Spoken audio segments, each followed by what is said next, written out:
little while, see how it all turns out. Will the administration end fire?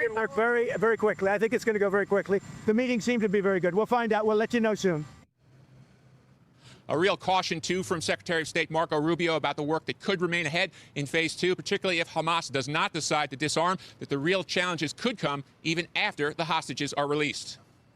The second part of this, and it's going to be a much tougher part of it, is what happens after that? Who's going to run Gaza moving forward? It can't be Hamas. It can't be a terrorist organization. And the demobilization of terrorism in Gaza is the end goal here in terms of ensuring that this never happens again. That whole place has to be rebuilt. That's not going to happen in 72 hours or 6 weeks. I mean, that's going to take some time. But this is the closest we have been. This is the most progress we have seen.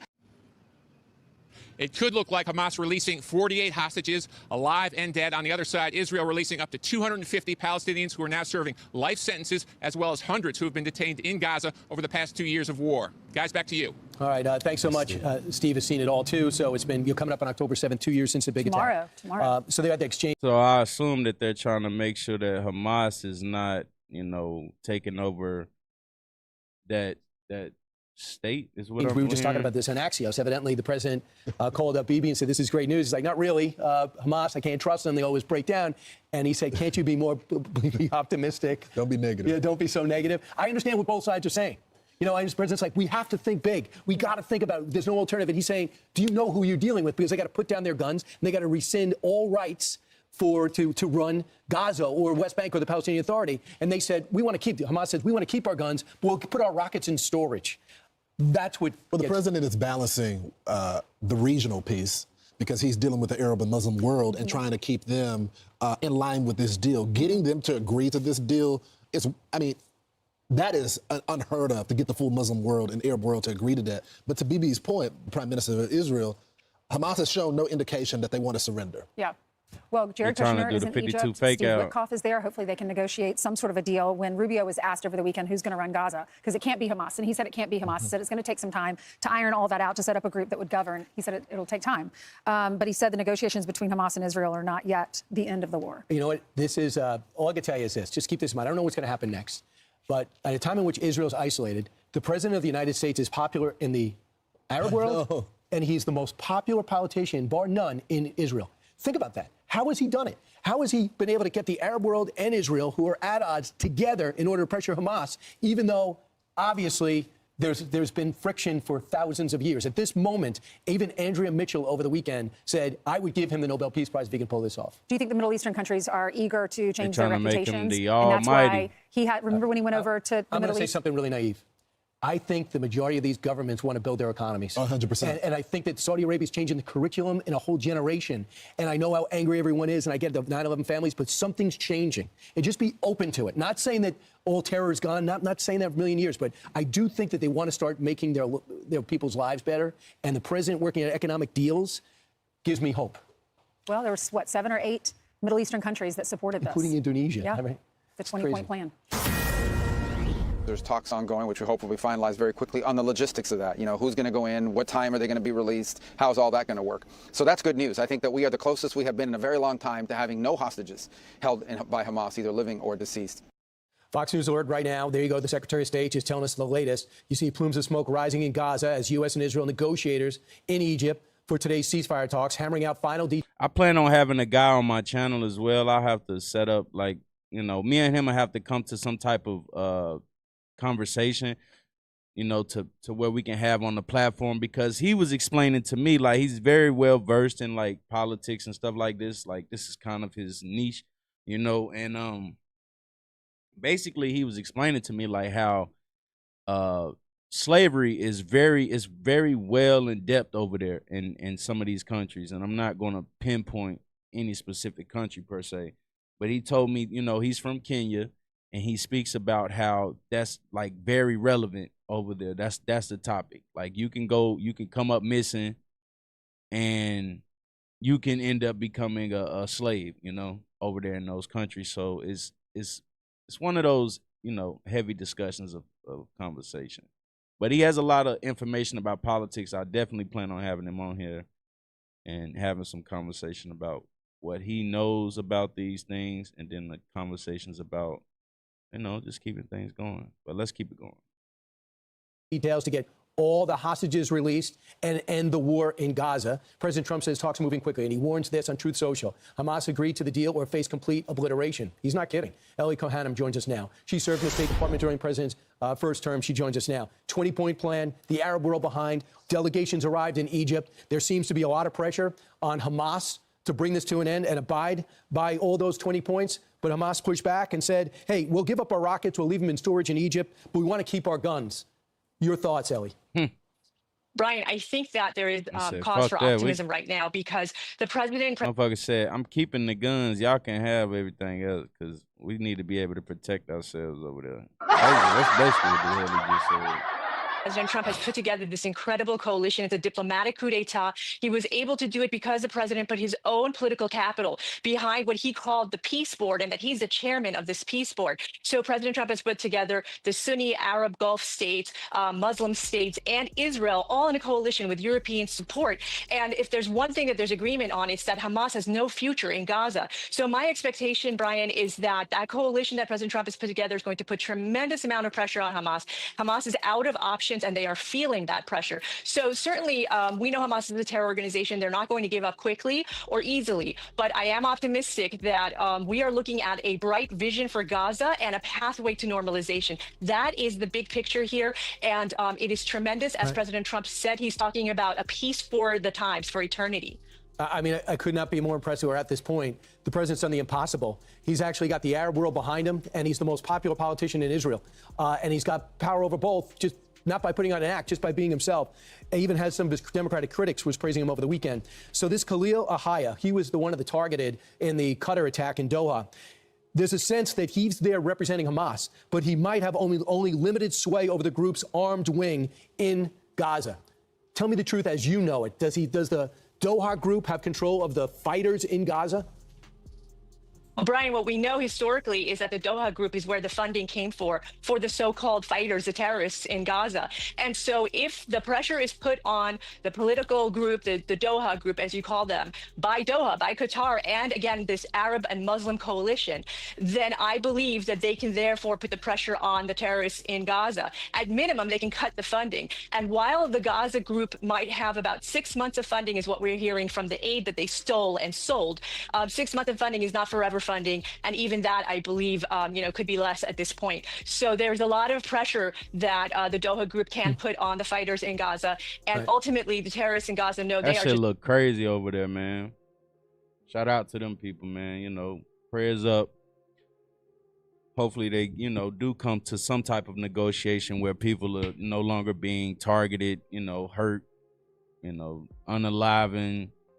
Families being restored. Like, it's unfortunate anytime you in those war zones and stuff, man. And like I said, man, the guy was explaining to me, being from overseas, like, it's really just all about, getting those countries to a place where, they can enslave people. Just out of options. The pressure is on them. And as Marco Rubio said over the weekend, the Secretary of State and National Security Advisor, there's a lot of logistics that happen. You can't just say, here are the hostages and here are the prisoners. Swap. They say that right now, part of the reasons of the Cairo negotiations, this gets me optimistic, are to arrange conditions on the ground in preparation for the release of hostages. That includes getting Red Cross in there and everything. And then, of course, those tunnels got to be destroyed. Thanks so much, Ellie. Our fingers are crossed that this ends up the right way. Appreciate it. I'm Steve Ducey. I'm Brian Kilmeade. And I'm Ainsley. That shit look crazy, boy. I ain't even gonna lie. Yeah, let's get to this video right here. Shout out to all the people watching on StreamYard. Let me see. I brought that down. All right. We back.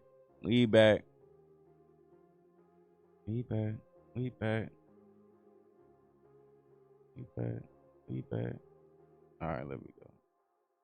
Impact. They heard all that. All right, shout out to Street Media TV. We're gonna go over this video right here. Dave Chappelle was at it again. Now, we all know Dave Chappelle was well known and well publicized for saying a lot of stuff, man. He always, saying certain things about Israel, calling them to the carpet. He calls out presidents. He calls out a lot of people. And for many years, he's been able to get away with it. This time, he's going in on America. He was in Saudi Arabia, and he made some comments. He made some comments that has a lot of MAGA upset, right? He was on stage, and he was talking about Charlie Kirk. He was talking about freedom of speech and a lot of different things. And while he was on there, he said, right now in America, They say if you talk about Charlie Kirk, that you'll get canceled. I don't know if that's true, but I'm going to find out, right? And, he said that to a whole crowd of laughter.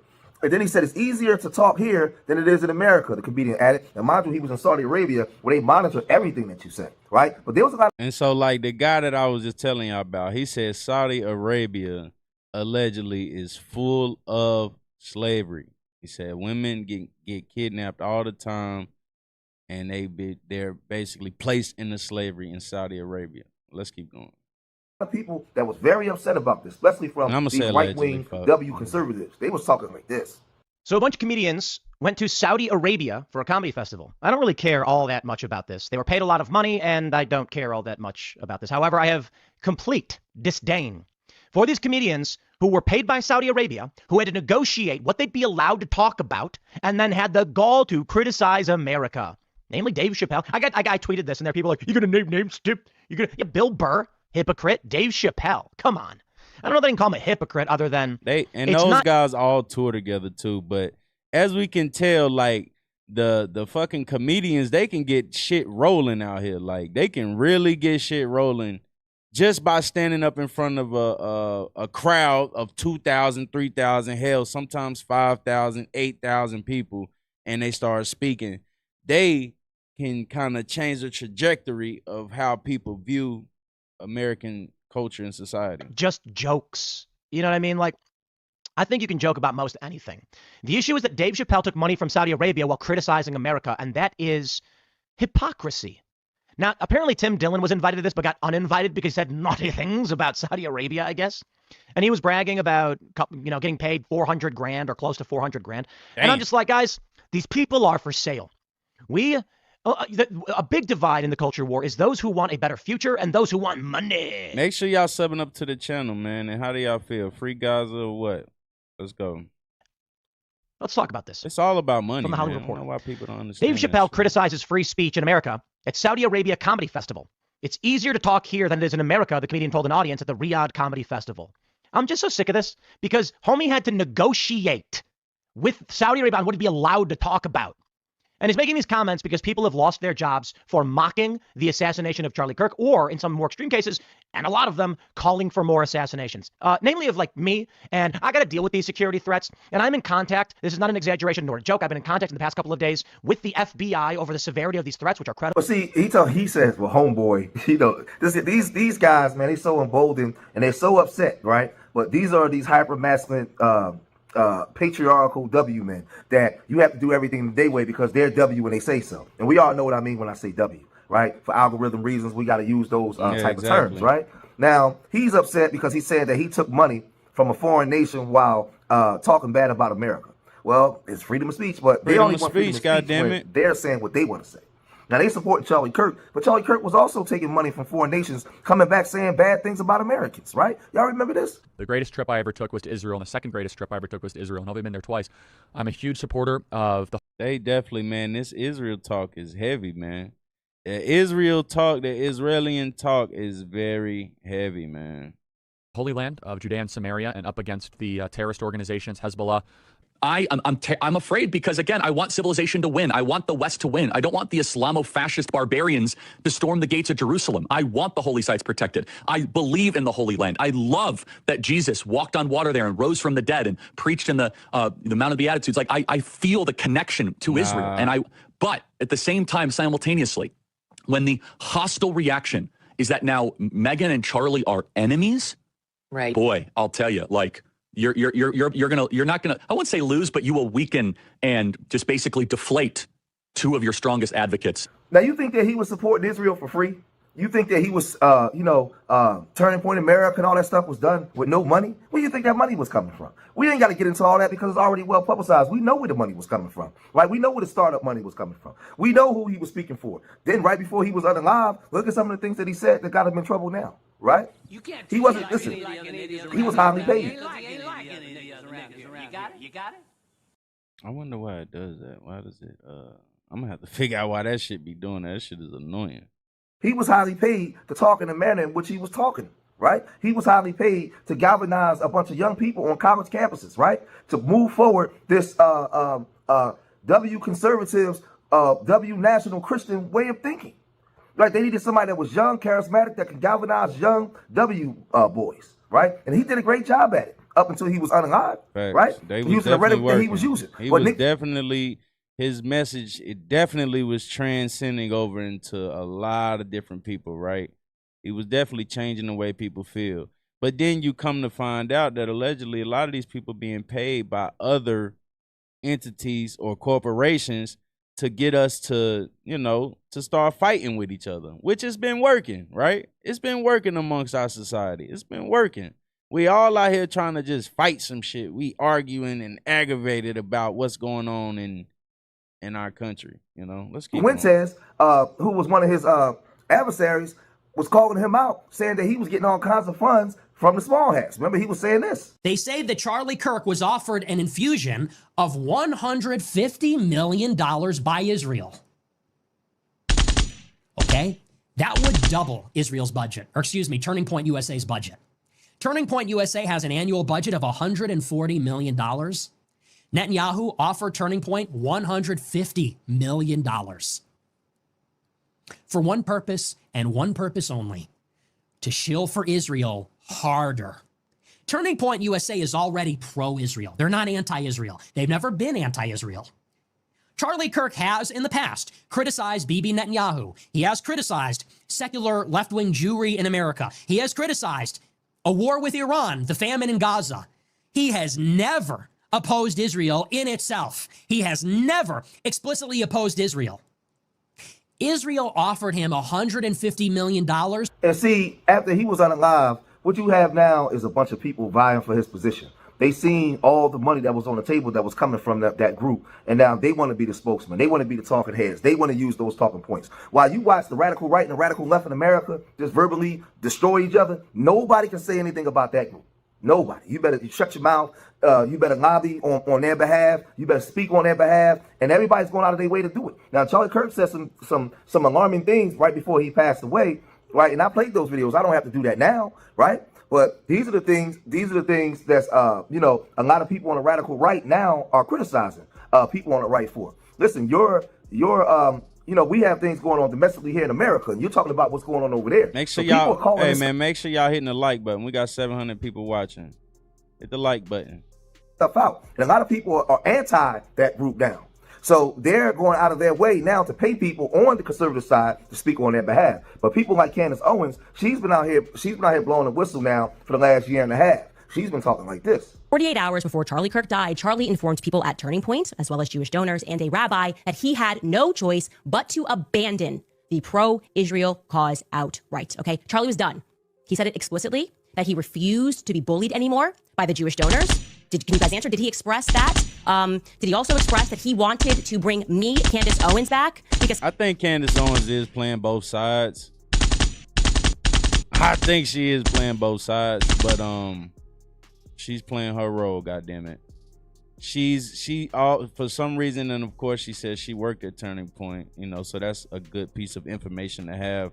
But people are definitely getting paid right now to spew these fucked up messages, and have us turning our heads to look at other things while they go buy up these corporations and change the policies and procedures right in front of us, allegedly. Let's keep going. So Tim Pool was a joke. And I'm going to tell you something. A lot of these W conservatives, they heard all the things that Charlie Kirk said about the black community, about black people, and about what he said about those black women, right? They heard what he said about DEI and disparate impact. They heard all that stuff, right? They don't have no problem with that. So let's let you know how they view us and what they think about us, right? Facts. But they're having their skirmishes and their fights amongst each other. You seeing bodies fall. Soon as you seeing people fall, motherfuckers start dropping. People start losing their lives, or we start speaking indirectly about the things that we see when it comes to how they conduct themselves amongst each other. Then it becomes a problem. It becomes an issue. Most definitely. Yes, they did. Right here in America, on American soil. So they're upset because a lot of people still have their unwavering, undenying support for Israel, right? And some of them, a lot of them don't. They're not rocking with that. They don't want to be a part of that. But Donald Trump is still supporting it. There's a lot of other groups. So there's a break off in the W conservatives' position, right? Because some are pro-Israel, some aren't, right? And this is just a fact. He has no choice. He can't go against that.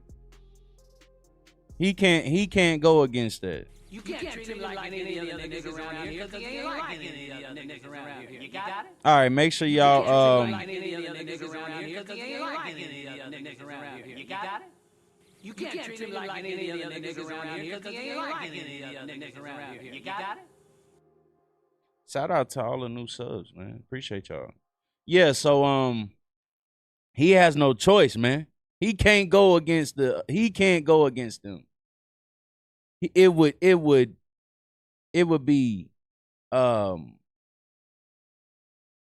be like a how can I say it without, it would be detrimental to him to go against them. All right, let's keep going. Dave Chappelle, on the other hand, when you did with Dave, what did Dave really say that was wrong? What did Dave really say that was wrong? Dave just voiced his opinion. Because when it comes to Dave, Dave done said a whole lot of things that you can call insensitive about a lot of different groups. About W folks here in America and how they deal with W supremacy. He spoke on the LGBT trans community. He spoke on them. A lot of them was very upset with Dave. They tried to cancel Dave, but it didn't work. He talked about this history. He talked about a whole litany of things, right? But for some reason, as a comedian, Dave has been able to survive, the storm. So he said, well, they said, if you say anything about Charlie Kirk, you get canceled. He said, well, we're going to find out. Because he done said something about everybody else. He done went on Jews. He talks about everybody. Nobody's safe with Dave Chappelle when he's on the stage, right? So he's out there in Saudi Arabia, and it's trying to say, well, out there they tell you what you can and can't say. And I mean, I'm sure they paid him very handsomely to come out there and perform, to come out there and do his thing. He went out there and he did his thing, right? Different countries got different laws. And listen, Saudi Arabia ain't America. So that, that's just the way it is. You can't say nothing about their country while they paying you, and you're in their house. Of course not. He's an American. He speaks on certain things that goes on in the country he come from based off of his experiences. So I don't know, they're trying to cancel Dave Chappelle now because they saying that he said something about Charlie Kirk. They want his career over. They're upset. They're crying. I don't know, but y'all gotta let me know what y'all think about this, man. If you made it this far in the video, hit. Shout out to Street Media TV.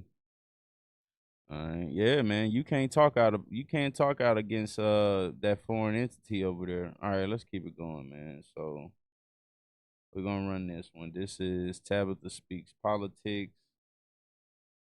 Fair use for educational and entertainment purposes only, and then we'll continue to go into the other topic. Let's go. The dangers of Project 2025, and you tried to silence us content creators. You tried to make it seem like we were fear-mongering. You just tried to make us look like we lies. He told y'all that he knew nothing about Project 2025. And y'all got activated and went around to content creators like myself who was trying to educate the people about the dangers of Project 2025. And you tried to silence us content creators. You tried to make it seem like we were fear-mongering. Or they're paying certain content creators to say certain things. A lot of interesting things going on, A lot of interesting things being said, et cetera, et cetera. Sorry. You just tried to make us look like we were crazy.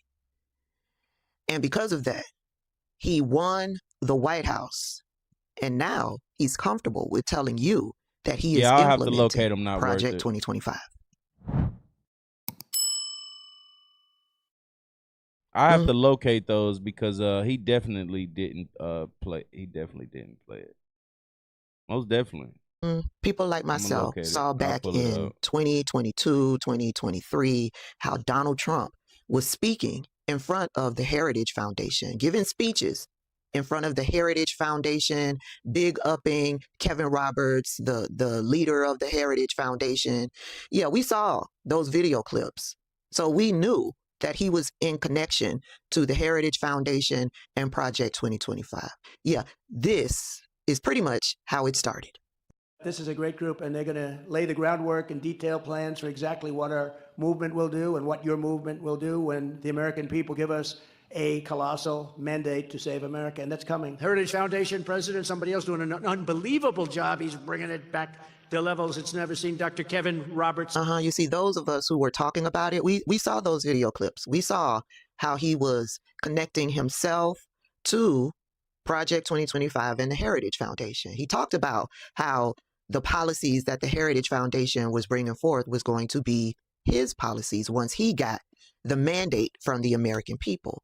But y'all told us Yo, it's like even when it came to Donald Trump talking about how he would help the black community, he like did a complete 180 whenever he got back in office that second time. He used black people to get back in office. The black, the brown, all types of colors to get back in office, you know?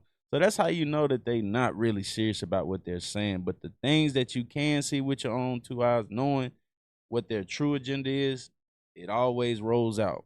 We were fear-mongering. Within the first year, you know? And then Taraji P. Henson at one of those award shows, she mentioned Project 2025, told everybody they really do need to read up on Project 2025. Project 2025 got real popular. People, more and more and more people were talking about Project 2025. And because people were talking about Project 2025 and the dangers of it, then he decided to try to separate himself from Project 2025. The former president, he's now distancing himself from the controversial Project 2025. That's a massive proposed overhaul of the federal government, which includes firing tens of thousands of government workers and replacing them with Trump loyalists. It also calls for cutting Social Security benefits. It was drafted by longtime allies and former officials in Trump's administration. Trump posted on his social media website that he knows nothing about it and has no idea who's behind it.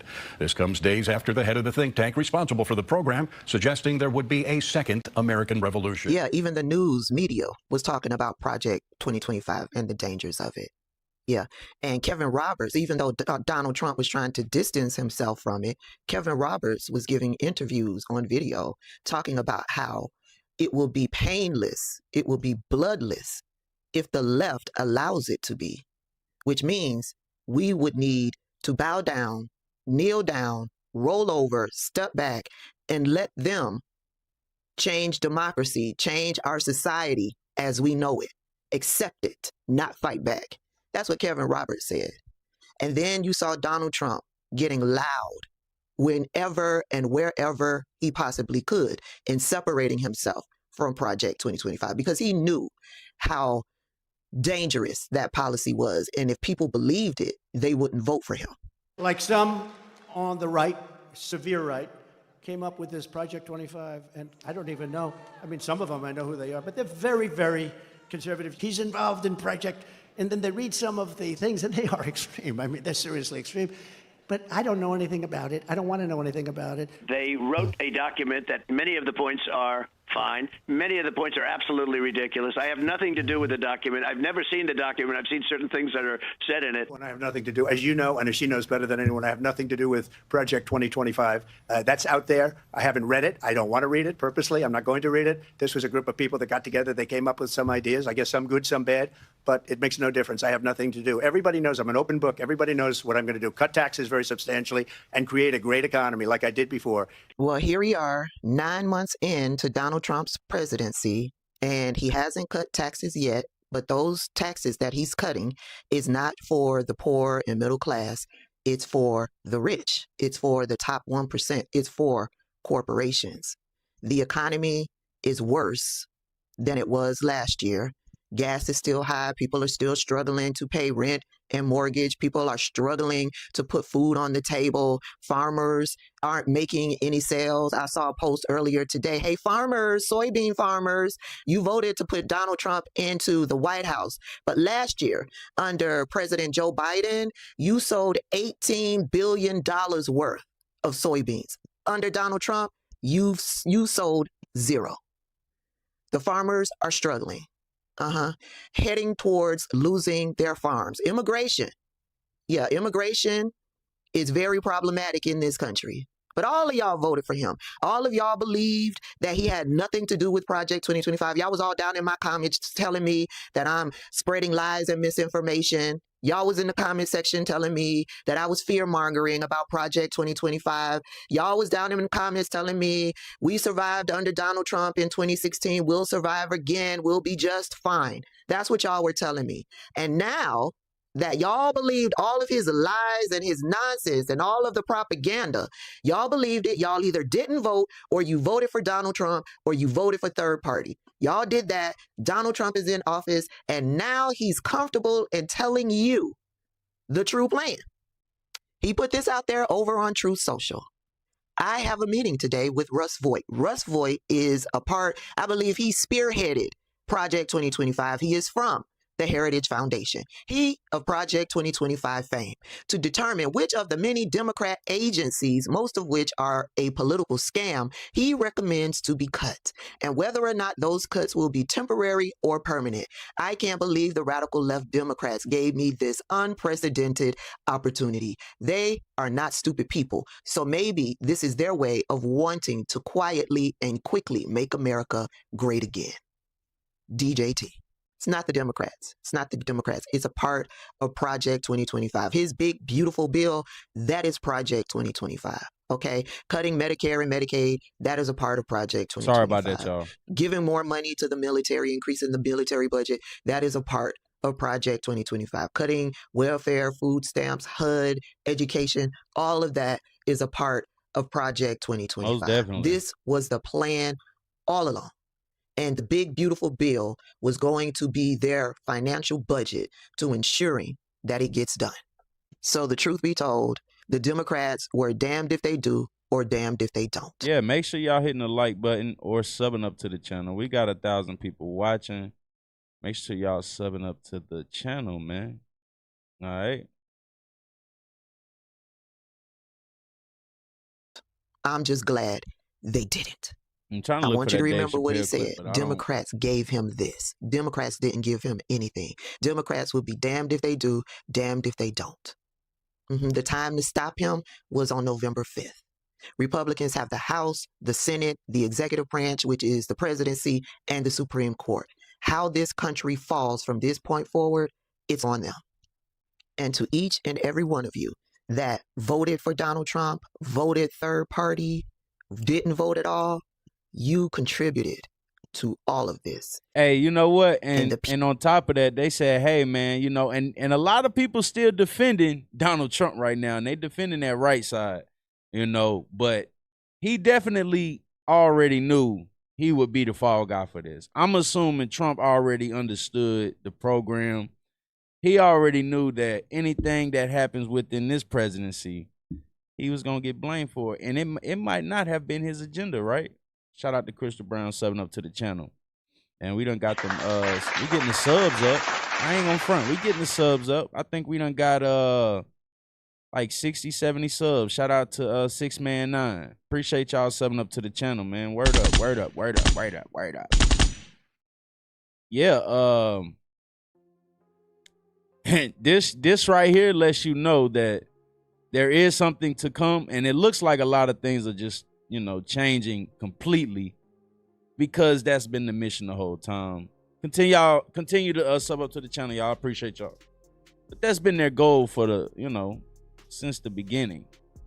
It's just to change the trajectory of America, man. There's a lot of things going on. America's obviously up for sale, man. You know, they just selling out. It's a big ass sellout. All right. People who die because of what they get ready to do, their blood is on your hands. Shout out to Tabitha Speaks Politics, man. Make sure y'all shut up to Tabitha Speaks Politics, man. That was a dope insert. All right. We got a lot more to react to. Let's keep going, man. All right. Chicago Rays, man. Fair use.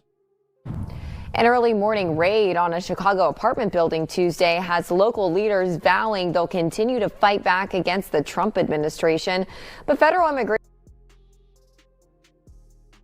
I got another clip to play after this one, too, about this. Let's go. Immigration officials say they have no plans to end their immigration operation anytime soon. Fox's Chelsea Torres is live in Chicago tonight. And Chelsea, the feds say they were targeting Venezuelan gang members in that apartment raid.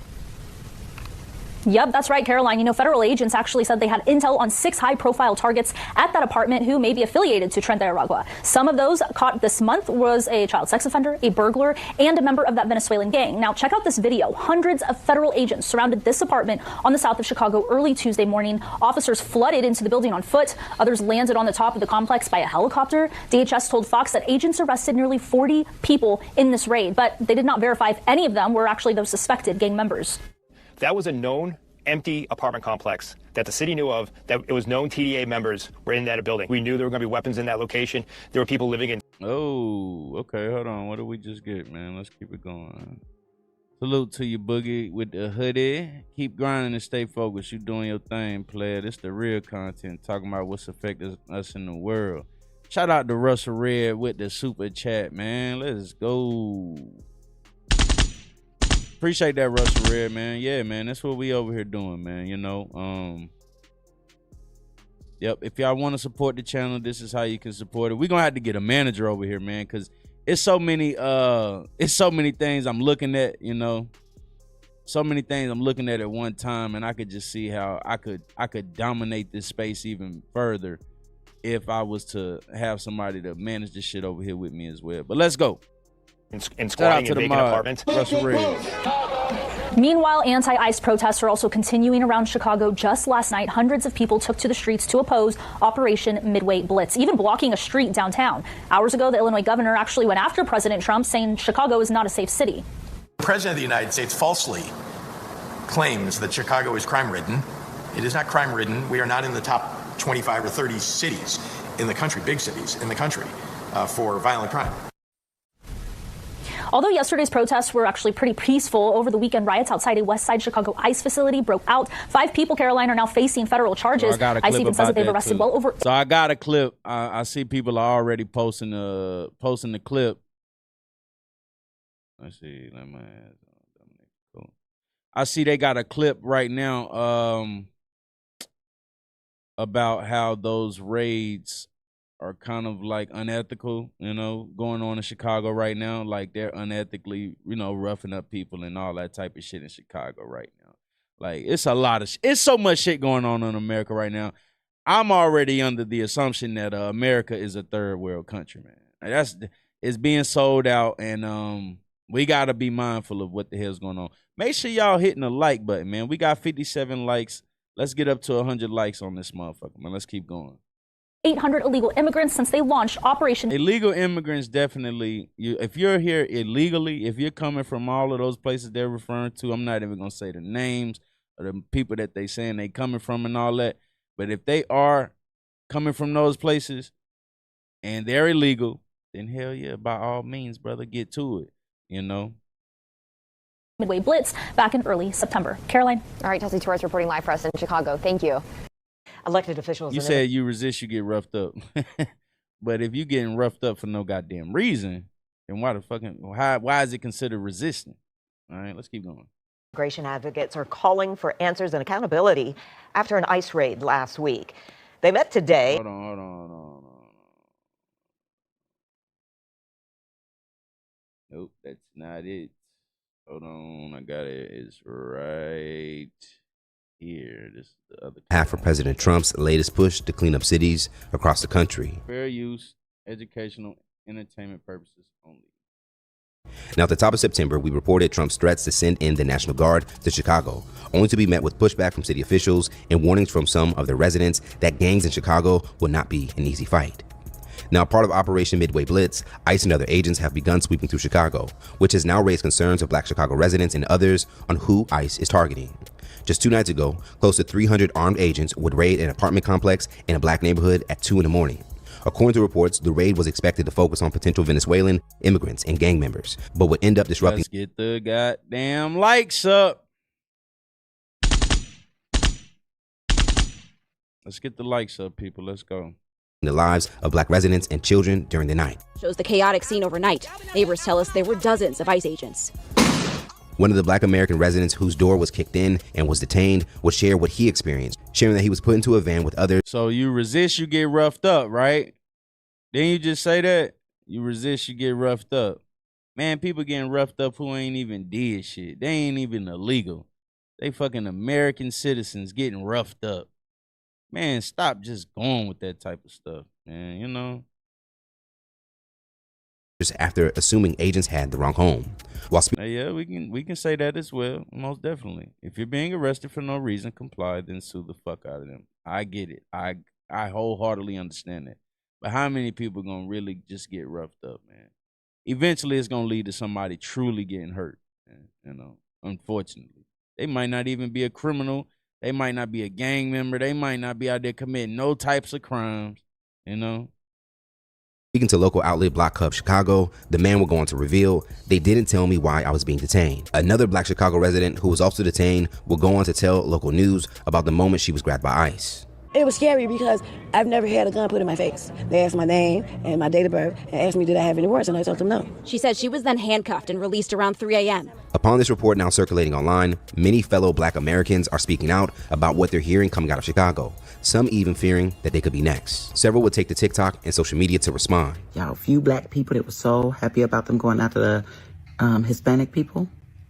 I told y'all when this first started, we were next. Yeah, they coming to get your ass. So I made a video Why? a few months back, and all in my comments, people were telling me this ain't got nothing to do with African American people, this ain't got nothing to do with Black people, they only rounding up the Mexicans, so on and so forth. And I kept saying, this is gonna roll over into our communities, this is gonna affect us in some way, shape, or form. Like, stop being so naive to make it seem like they're just targeting one group of people, because that's not the case.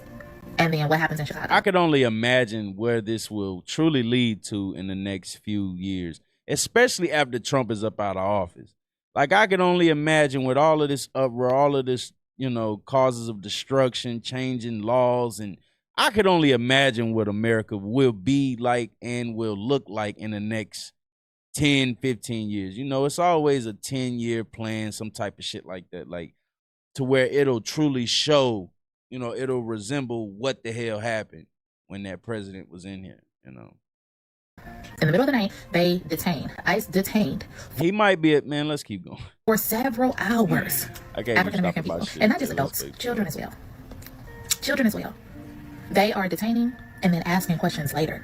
In case you ain't know, them folks done ran up into an apartment complex in the middle of Chicago. Regardless of how them folks spoke, regardless of where they said they was from, regardless of how they appeared, they got thrown into a van and sent in for questioning. Some folks didn't get out until 3 a.m., and that's for the older elderly women. That means that is an illegal search. That is an illegal arrest, going into your property, search and seizure, and then sending you in for questioning. And if you had a warrant out for your arrest, you're not getting sent back. That is not normal. That is not okay. Now, over on X, one user would share a message to help fellow Chicago residents defend themselves against ICE. I am super excited to go shopping for some new fall clothes. I saw that UGG has like some really cute shoes out right now, and I am super excited.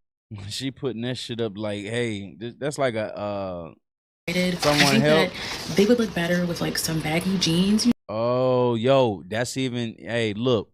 So I also played a video where they were talking about how there will be different algorithms and censorships for TikTok.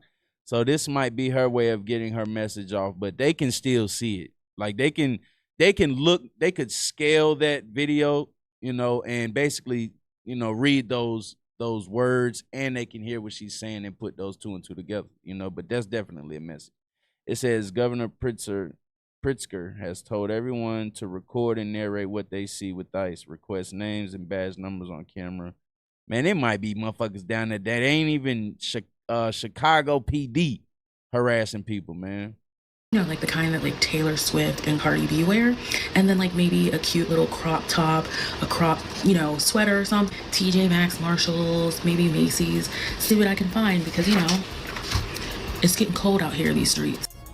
While another user on X would encourage more people to talk about this latest raid and Black people being detained. ICE is kidnapping Black people in Chicago, and silence is. So look how easy it is now for people to be desensitized to this type of shit that's going on in Chicago, right? Black fatigue, remember? People don't fucking like Black people now, right? Remember that's the conversation for the most part. Man, I'm sick of Black people. I'm tired of these motherfuckers. They need to do this. They need to do that. They need to go get a job. They're lazy. It's like spewing that shit into the algorithm. All right, I got plenty of videos where they just talking about Black fatigue this, Black fatigue that. Damn, Black people don't touch me. Like all types of shit, right? You know what I mean? And now look what they doing. They going into Black communities, kicking the shit out of them, kicking them right in the ass. You know what I mean? Just placing them all over again. Violence. So effing say something. A part of the news circulating on ICE in Chicago, a video has now surfaced showing a Black man being choked by an agent in broad daylight, adding to more concerns of Black Americans now being targeted as well. Why he choking him, man? Y'all supposed to be out here According to reports, the man was detained due to a possible connection Russia, to a why y'all robbery. ain't choking Now, the outside of the Mexicans? growing concerns of Black Chicago Damn. residents, not everyone appears to be upset about the recent ICE presence in Chicago. A video is now making the rounds online showing two older white women Hit that like button, man. Damn, hit the like button. It's free. thanking agents during a patrol, in which one of the agents can be heard, "We work for you."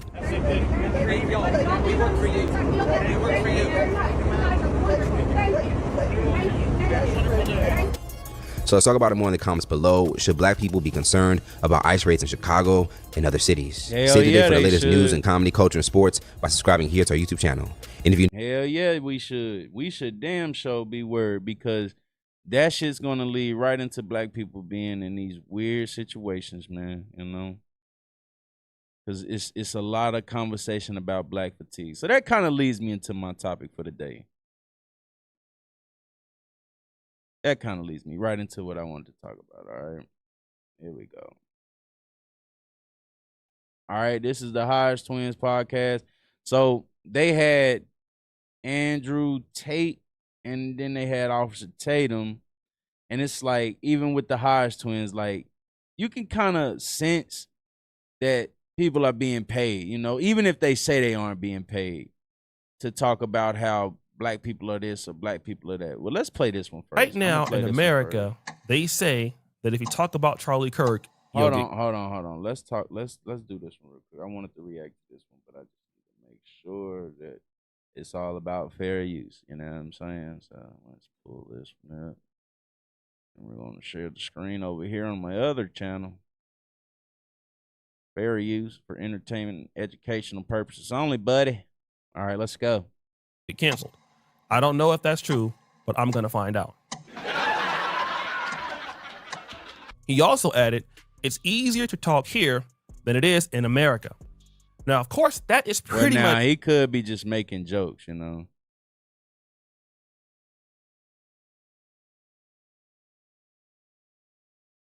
all that he said.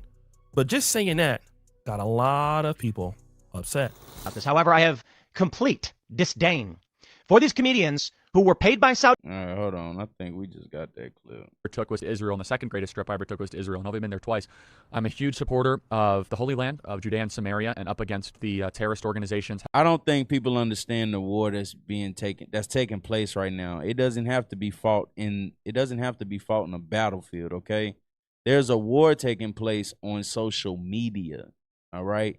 If you're not familiar with what's taking place, then do a little bit more research. I don't want to sit here and talk about that completely right now, but go pay attention to how social media is spanning out this type of content, all right? What the algorithm is placing in front of everyone.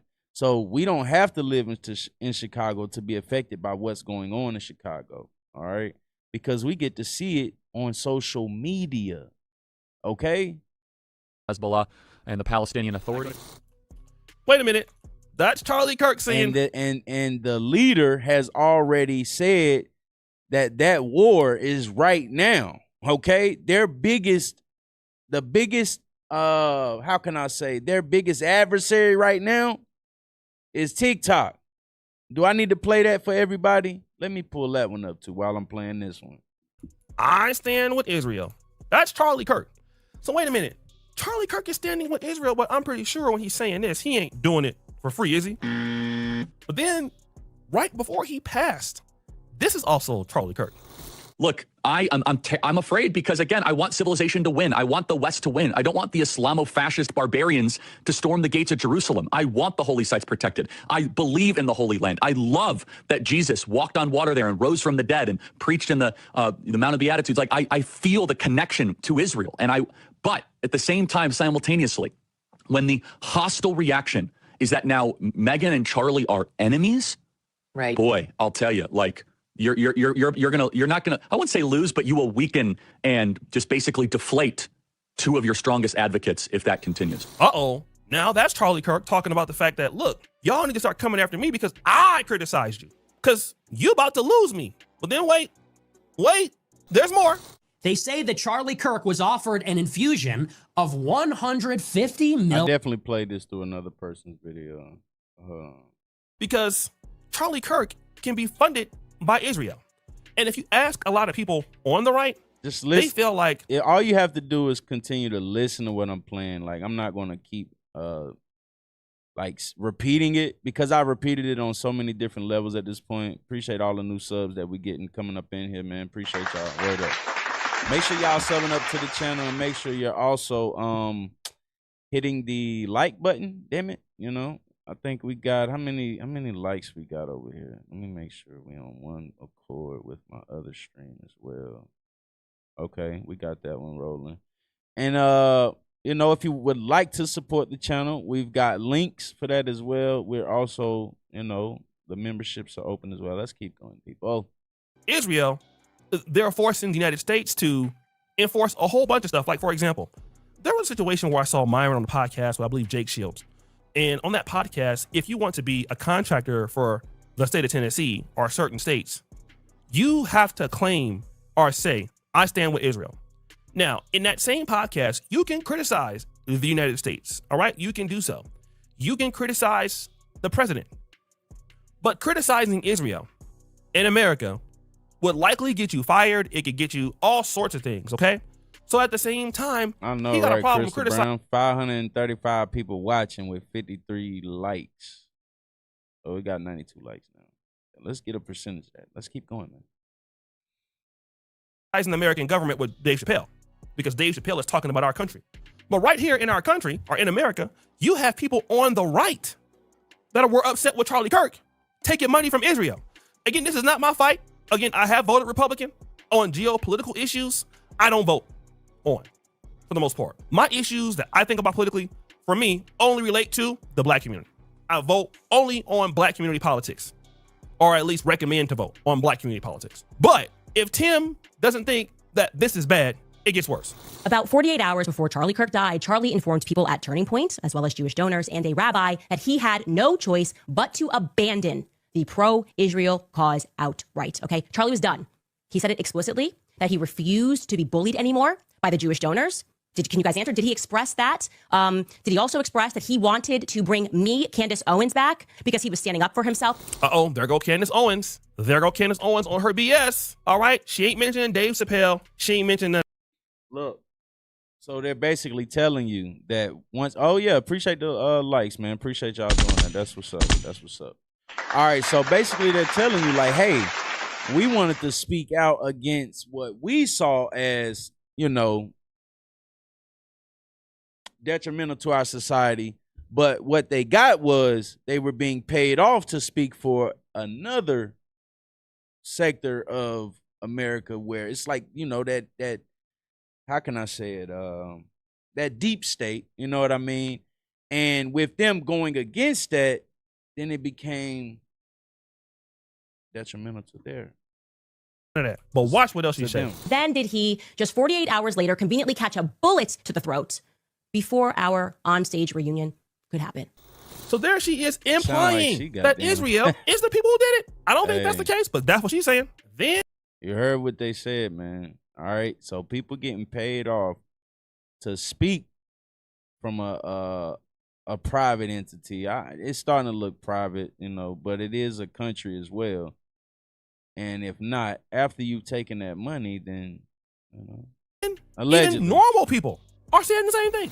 Israel called Charlie Kirk over there to re-kiss the wall and re-pledge to Israel, and he said no.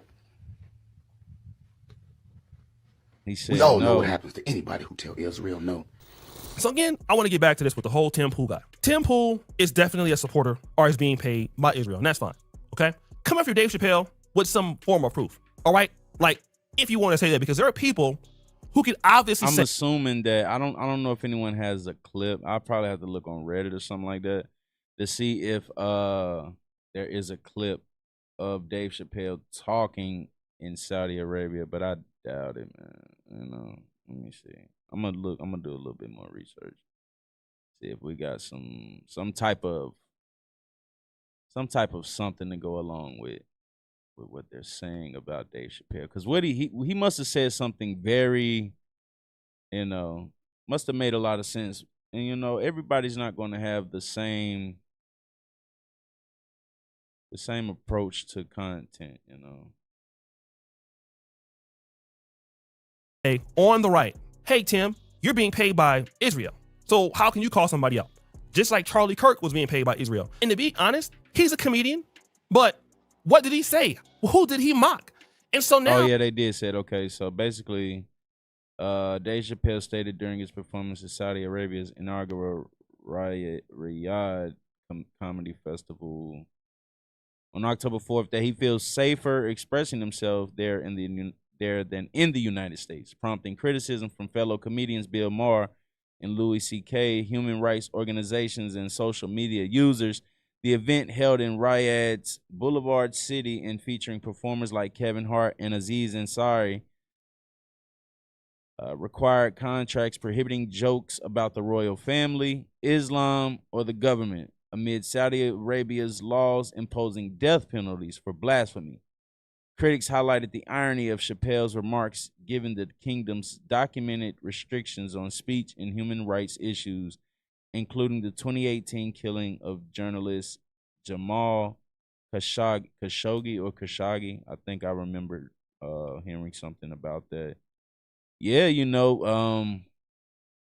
goes a little further into, So it says, someone says, so Dave Chappelle, a black multimillionaire comedian, goes to Saudi Arabia where there are African slaves. So that's what I was talking about earlier with my guy from Kenya. He said, man, they have slaves in Saudi Arabia. And I'm fucking bewildered. I'm like, really? I never knew they had slaves in Saudi Arabia. But this kind of solidifies it alongside a Kenyan telling me about slavery taking place in Saudi Arabia. All right. Sorry about that. Let me read a little bit more. So it says Saudi Arabia, where there are African slaves, and complains about his lack of civil rights, freedom of speech in America. Only a Westerner could be so privileged yet so deluded to think that an Islamic regime is preferable to the freest nation on the planet.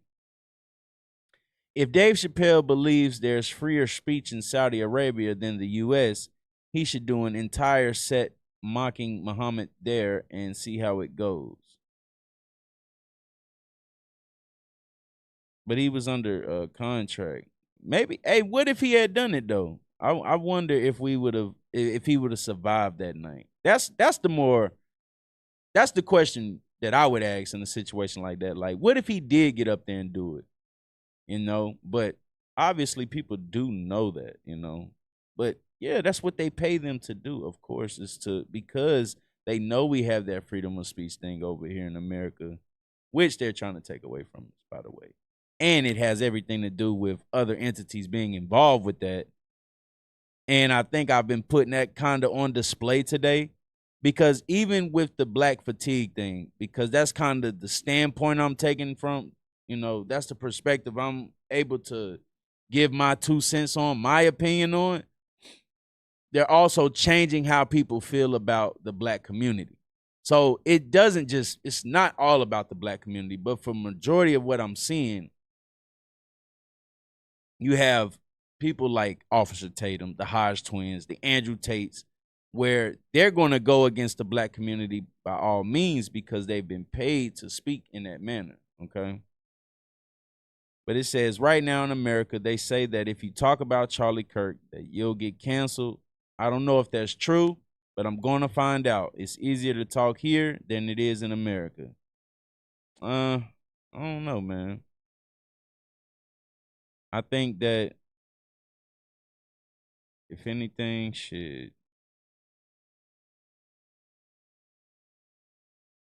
if anything, it probably is easier to speak about somebody when you there. That's like speaking behind somebody's back. You know what I mean? Like in a case like that with Dave Chappelle, he's talking about America while he's in a country like Saudi Arabia.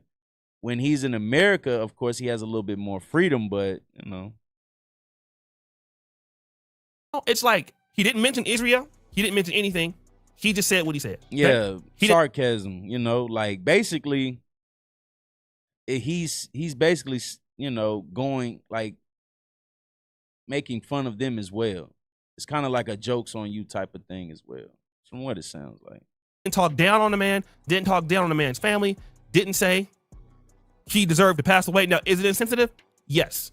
But Dave Chappelle has been insensitive to a lot of people. What about the transgender community? I mean, that was, if you want to talk about being insensitive, he was really on one. Now, a lot of people believe what he was talking about. I think if anything, he's spot on with that part though. See, I be even like in a moment where I'm like, damn, maybe I need to do a little more research on how I speak about certain things. But that part right there where Dave Chappelle was talking out against the transhumanism and all of that shit, like, I think he knew a bit more than we've led on to understand, basically.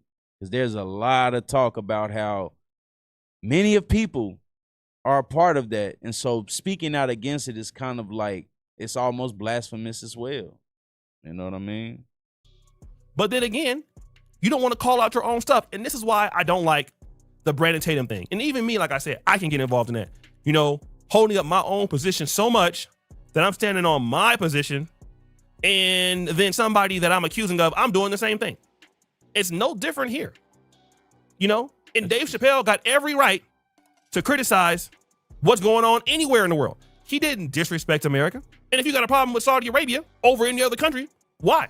There is nobody on the far right or moderate right in the Middle East complaining about Saudi Arabia or Qatar I hear.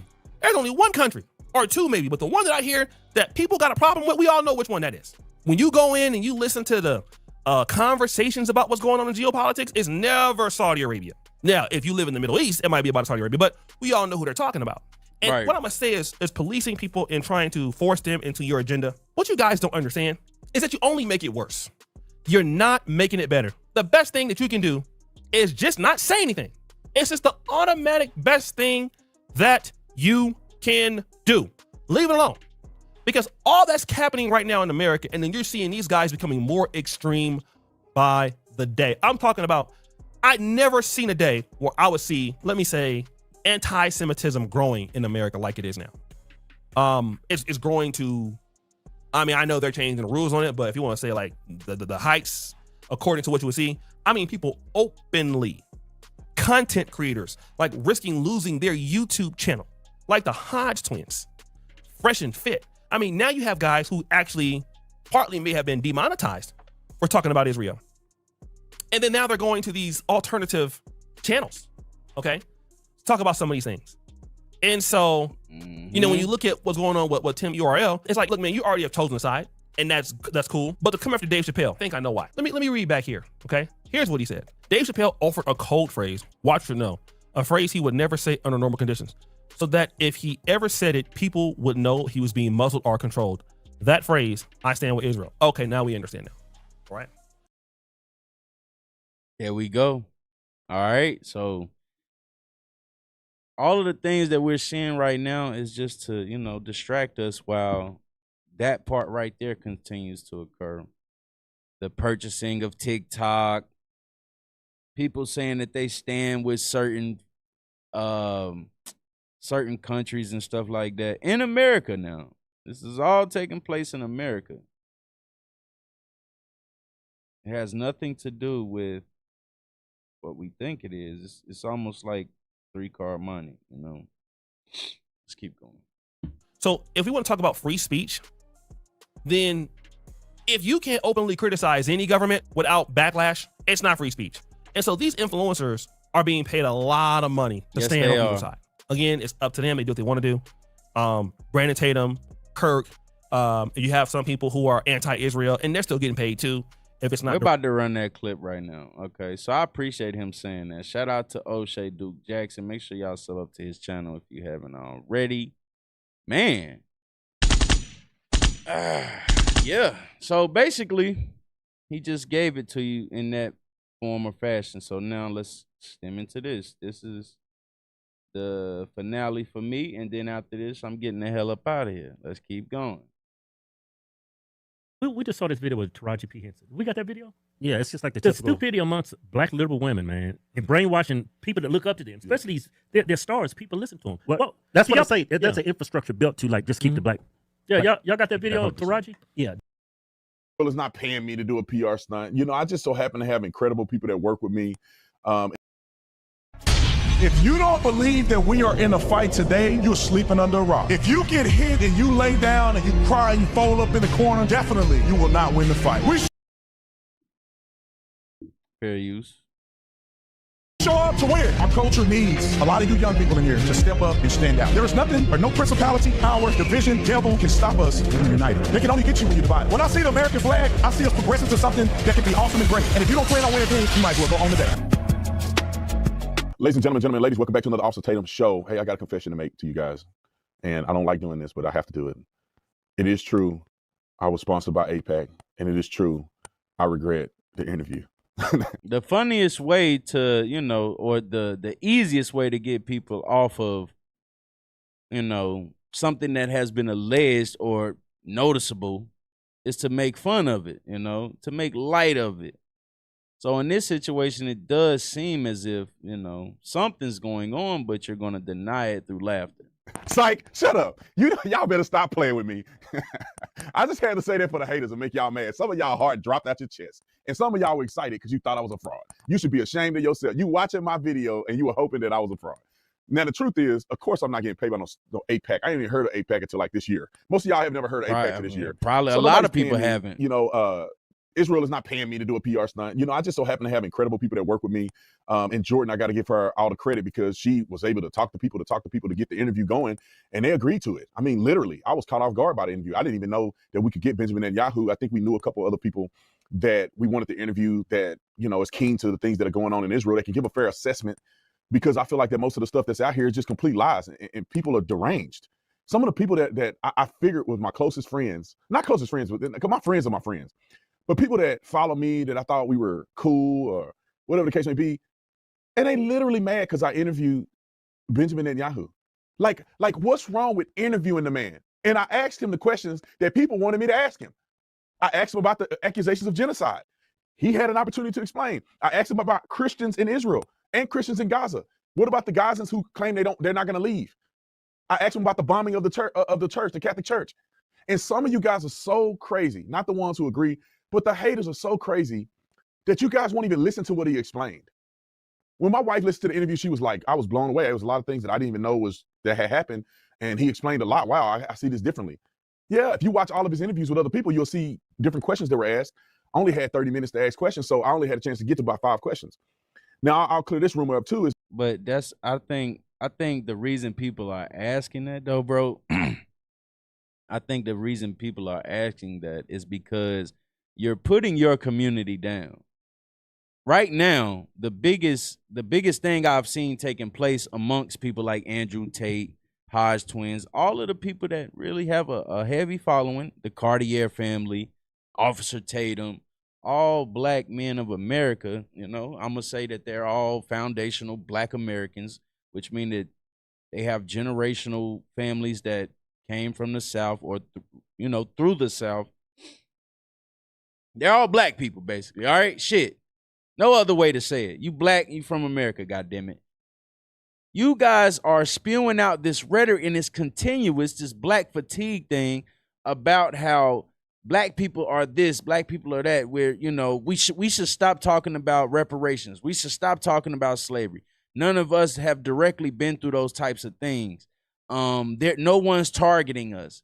It's like y'all keep repeating that shit. So doesn't that seem kind of like a head scratcher? I like to say head scratcher. Like it's like damn, wow, y'all starting to sound like very like y'all have the same narrative basically.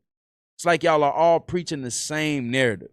And it easily comes off every time y'all speak, okay? It's like every time you talk, you speaking from a standpoint of this is who black people are and they got to stop this shit. They could easily get themselves back into a better predicament in America. And it's like, why do y'all continuously go with your own people? All right. So I'm going to play this one now, you know, because he wants to make it seem as if there's nothing there and he's only having conversations with Netanyahu. And it's like, what are y'all talking about? You're talking about speaking for Israel. But what are you doing with your people? You directly speaking down on your own kind. I'm trying to clip this one and put it over here. Get rid of that one right there and then bring this one in.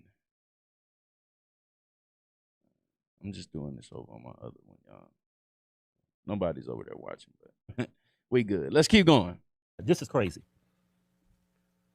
You know why black people run away when we laugh? Because we weren't allowed to laugh on those plantations. This is stuff that lives in us, y'all. Crazy.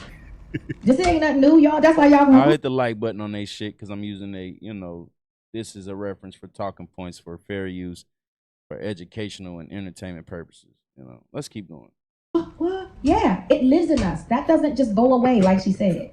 Crazy. And if we don't start unpacking, So it's laughable, right? It's one of those laughable moments. It's one of those laughable things, not recognizing it. And I'm not up here to say I'm fighting for left or right. Once again, what I can do is sit up here and talk about the displacement of Black Americans and this continued rhetoric of, what's the word? Black fatigue. it seriously, it will also be the end of us. What slaves experience on the plantation is passed down onto your genetically. No, they jumped over all these free black people to go back to slavery. I don't understand. Like when you talk about the people, Madam C.J. Walker and some of these people who were highly successful after slavery, Frederick Douglass, I mean, you go down the list, Booker T. Washington, all these men and women who were highly successful after slavery, built stuff, the Black Harlem in Tulsa, you got, I forget the Renaissance, the Harlem Renaissance. You go down the list of all this black success. I didn't even know that when Rosa Parks sat in the back of the bus, or she refused to sit in the back of the bus, that the black people had a bus line already.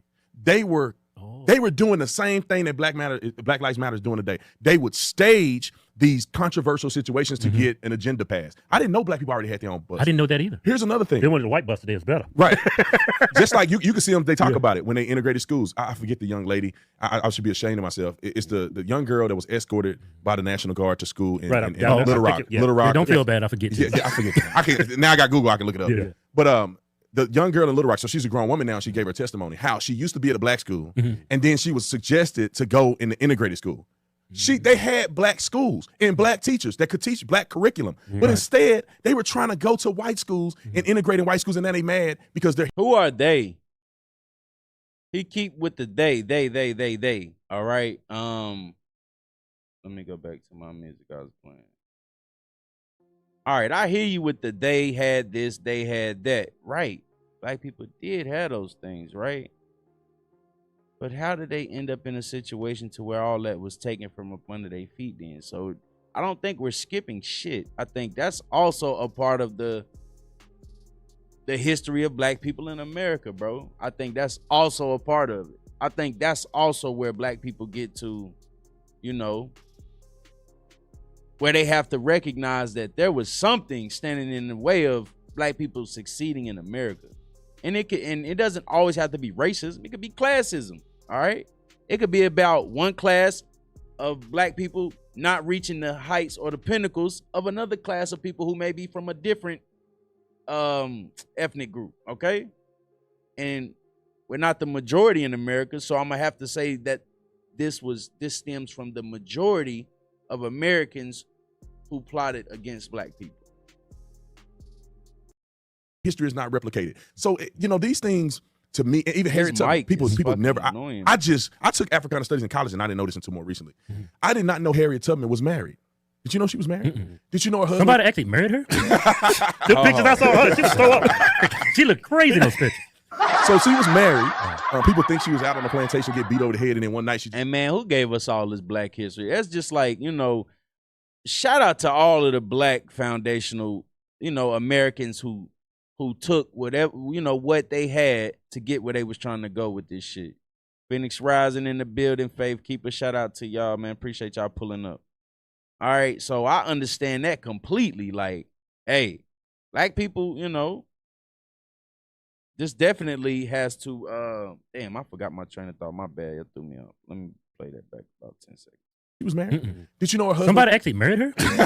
Oh, yeah. All right. All of the black history that they give us, like all of the founding ones, like the Frederick Douglasses, the Harriet Tubmans, the Booker T. Washingtons, all those different people, right?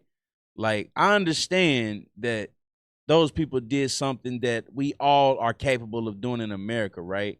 Doesn't take away the fact that black people still struggle with doing those things in America and all of the things that have, been placed in their path to make sure that they never get there. All right. It's a generational thing. It continues to happen. Like I said, I want to bring my guy on. He gonna definitely talk about how it continues to affect us because we want to spew this narrative that it's not happening. All right. It's all about black people getting that money. If we get that money or we get our reparations, what the hell we gonna do with it, right? Now, at this point, a lot of us are in a situation where we just, we might do some different shit with our shit or whatever. Like how Dave Chappelle said, like we gonna go buy fucking rims, cars, and houses and shit. Now, if you buying property, you buying property, but still give us that chance, all right? But don't say that we don't deserve reparations. I don't understand why the fuck that became a conversation all of a sudden with black people where they're saying we don't deserve reparations. Why is that a topic? We don't deserve it. I don't understand that. The pictures I saw her, she was so up. She looked crazy in those pictures. That is funny. So she was married. I'm People think she was out on the plantation, get beat over the Sorry, head, and then Harriet. one night she just snuck out. That's not what happened. She was married to a black man who was free. He was a free man. They lived together. What? Yes, they lived together. You can look it up. Do the research. Her husband was free. She had a job. Now her husband did not agree with her to start the Underground Railroad. So she decided to do it anyway. Thank God she did. I thought it was an honorable thing to do. Right. But they don't tell the story about her real life. They Right. don't talk about the fact that the first black slave owner in American history, legal slave owner, was Anthony Johnson, a black man. They don't talk about the fact that hundreds of black men owned black slaves. Right. They also don't talk about the fact that in the past, voting was based on property ownership or land ownership. Right. Well, Zach, and if you want to talk to me, if you want me to understand where you're coming from with that, then you can hit one of the links to support the channel, bro. Or you can even hit this link I have over here on my other end. If you want to talk about no one today has been enslaved, so we don't deserve reparations, because I wholeheartedly disagree with that. Okay. I think black Americans, those FBAs that they keep trying to remove us from this conversation, this topic, I think that hell yeah, we should receive reparations. Like everyone else gets their reparations except black people. Man, y'all kind of show me where you stand at this point with that conversation, man. It's like repetitive too. But let's keep going.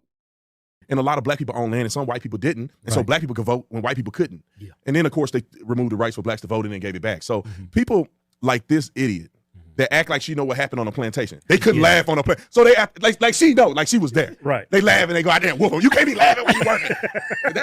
I don't know if that happened like that. And there was different slaves, man. Everybody wasn't out on the plantation. There was a house Negro. Yeah. Then there were slaves that were like servants. They would drive, they were chauffeurs. They would drive around and do things like that. Of course, slavery was a horrible thing. Right. And there were slave owners that abused their slaves. Right. But there were some that didn't abuse their slaves because they needed them to work. They went out and auctioned and paid all that money for them. They ain't just beat them. They can't work. Yeah. Right. So there was a plethora of different experiences that occurred. But this idiot, probably making a ton of money. Yes, yeah. Talking about it Well, lives she in claiming us. she don't make enough money because she's black.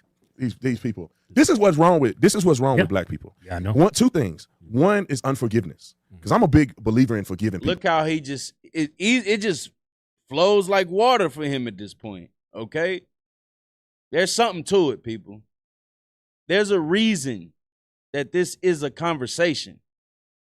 It's not because they're not going to give it to us. It's not because we're bullshitting or we're tripping. This is big conversation. It's not just content. It's not just entertainment. It's educational, all right? There's reasons for these things not happening, okay? There's reasons for black people not knowing anything about business structure, government structure, and things like that. Either, yes, they didn't go read up on it, they're not educating themselves on it, or their minds can't even go that far because they've been taught to like everything else in front of them, like social media, like hip-hop, like movies, all of the things that distract your mind from going to research those things and learning and being able to be a provider, you know what I mean, or be a well-structured foundational black man, okay? That's what the fuck we talking about. And the black community has never forgiven white people from slavery. Yeah. They still hold on that white people that moved on. Everybody else, Mexican will moved on. And like somebody else said, man, so they've moved on, but people still making documentaries and making biographies and all that shit about the Holocaust. People have moved on. Who the fuck moved on? Why they get to remember that? Yo, they got the Nordic. They got the Northmen coming out where they're still talking about how their families were murdered and slaughtered and stuff like that. And they get to, or unalived, excuse me, YouTube. And they get to talk about how their families conquered those situations. Why when we start talking about it, it's a big issue. There's something to it, okay? There's something to it, man. Let's keep going. Chinese people that moved on, Jews that moved on. Black people still holding on to that. Only people talking about it is black people. Only people still complaining. Look how they make us we live talk in the out greatest against country each on other, planet man. Earth, bro. You can't look at us, man. We black and we successful. Yeah. You can do anything you want if you put your mind to it, and everything ain't gonna work. Everybody gonna be a billionaire. Yeah, I think life is based on relationships. Right. That's the big. You said so. You ignored my statement. I'm not ignoring shit. It's my channel, bro. I can talk about what I want to talk about over here, Bruce. But what I'm going to tell you is, I don't give a fuck about your lineage. I give a fuck about mine, brother. How about that one? Biggest thing about life, man. If you can build relationships, you can have a successful life. Without relationships, you can't do anything. I don't care what you know. That's why we became so successful with relationships. And you got to have a work ethic. You got to have an objective perception of the. So do they acknowledge the fact that counterintelligence programs were affecting the relationships of black people? I ain't talking about you caring about mine. I'm talking about the government giving us what's rightfully ours. It has nothing to do with anything that you feel we should care, that you should care about personally. You're making it personal. I'm speaking for a lineage, just like you know about your heritage, your lineage. I'm speaking about mine. Now, I'm not going to keep stopping this to talk to you. That's all I'm saying. All right? World too. Right. You look into a racist land, you are screwed. Because I lived like that. Because we voted Democrat. I voted for Al Gore. Voted for Clinton. I remember standing in line voting for Al Gore. I was waiting like 2 hours. All black people vote Democrat, remember? That's the only reason why I was voting. Yeah. That's the only. I remember those days. Voting blue. Voting blue.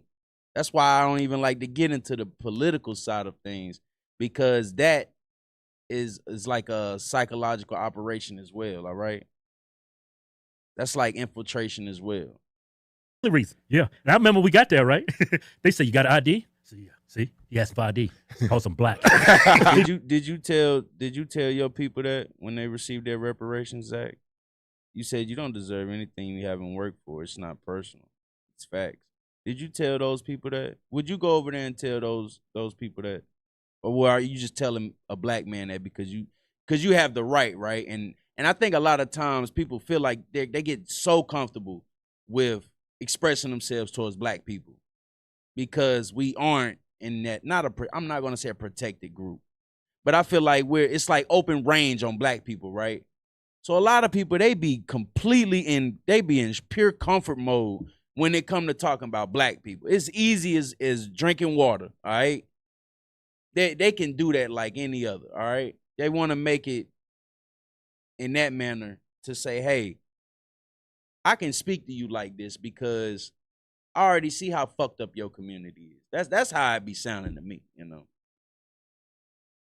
He knows who I'm voting for. Yeah. Hell yeah, go for what you know, bro. If you didn't get it, then it's a reason because of it. But I ain't got nothing to do with that, okay? Oh, now your dad biracial, man. Stop it, man. I don't blame him now, looking back on it. But see, I don't think that y'all crazy or stupid or ignorant for doing it. It's just that brainwashing. That's why it take people like us to like get the word out there, even with a comedic relief, you know, to get people in tune. Because I used to follow y'all before y'all were political. When y'all were doing the fitness stuff, talking about sucking off. I'm trying to get sucked off. I'm gonna leave them nuts hanging out. I remember before my mama passed away. Keith and Kevin, y'all stop all that damn cussing on YouTube. You know, you got your uncles, your cousins, everybody watching y'all. And then you know what's crazy? My sister's pastor was looking at us. Oh, my goodness. When I walked into that black church, I felt so uncomfortable. I felt like I had a pitchfork. Hey, look, I'm going to say this. Since I got the people that's listening. Y'all can stop talking about reparations, right? But or you can stop talking about how black people function in America. But there's damn sure a conversation to be had, all right? Good, because he said, I love you guys. Yeah, exactly, Vasquez. Right. That's funny, though. But you know, the progression will happen if people stay consistent and open-minded. Unfortunately, it's just the trauma. Like you say, that woman, she say, slavery is passed down with us, or whatever the case may be, or it's in us. No, these dumb people keep passing it down to other people, which is the problem for the next generation. Her children and the children of those people, they don't have a chance. Phoenix, come to because racism is taught. Come to the other chat. Come to the other chat for me. I need a mod over here anyway in the vertical. Pull up over there.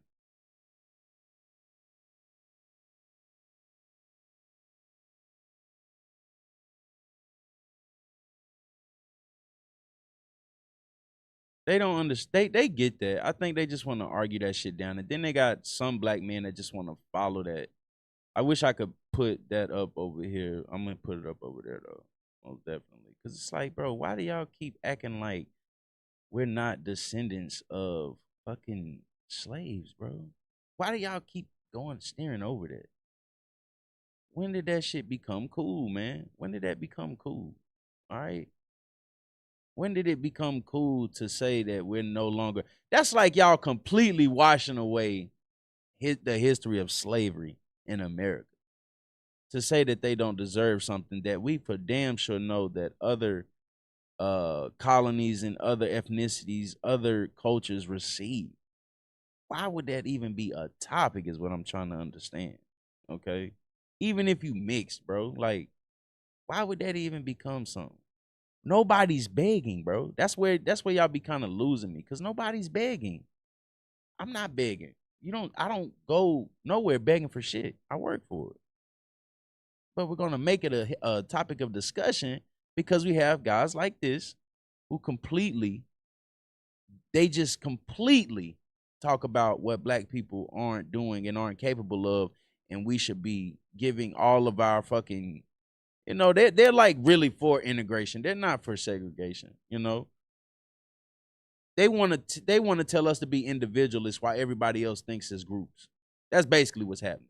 They want black people to shut up and be quiet about certain things and tell us to stop thinking as a group, but they over there thinking as groups. All the other cultures, all the other ethnicities thinks as groups. But black people, y'all tripping. Y'all need to stop thinking and talking and moving like that. That's basically what they telling us, man. Aren't you not paying attention? Shit. And when you're young, man, you don't care who you play with. My kids out there playing with everybody. It's learned. They teach them, and you learn, and the kids learn that, and they become their focal point. They become their reality. Right. And it's hard to shake that until you get older and you begin to get life experience. You start working on jobs. You start getting exposed to other people. Right. Like I was racist. I was racist against white people when I was growing up. Until I got to college. I was too. Because I thought they were all, hate black people. And I started thinking about slavery. I'd never forget this. When I took Africana Studies in college, we had to take what was it? It was Africana Studies 101. We started it was the introduction to lynching, and bro, I was hot. Yeah. One white girl in the class. Yeah. And guess the question I didn't know that there was lynching in the country.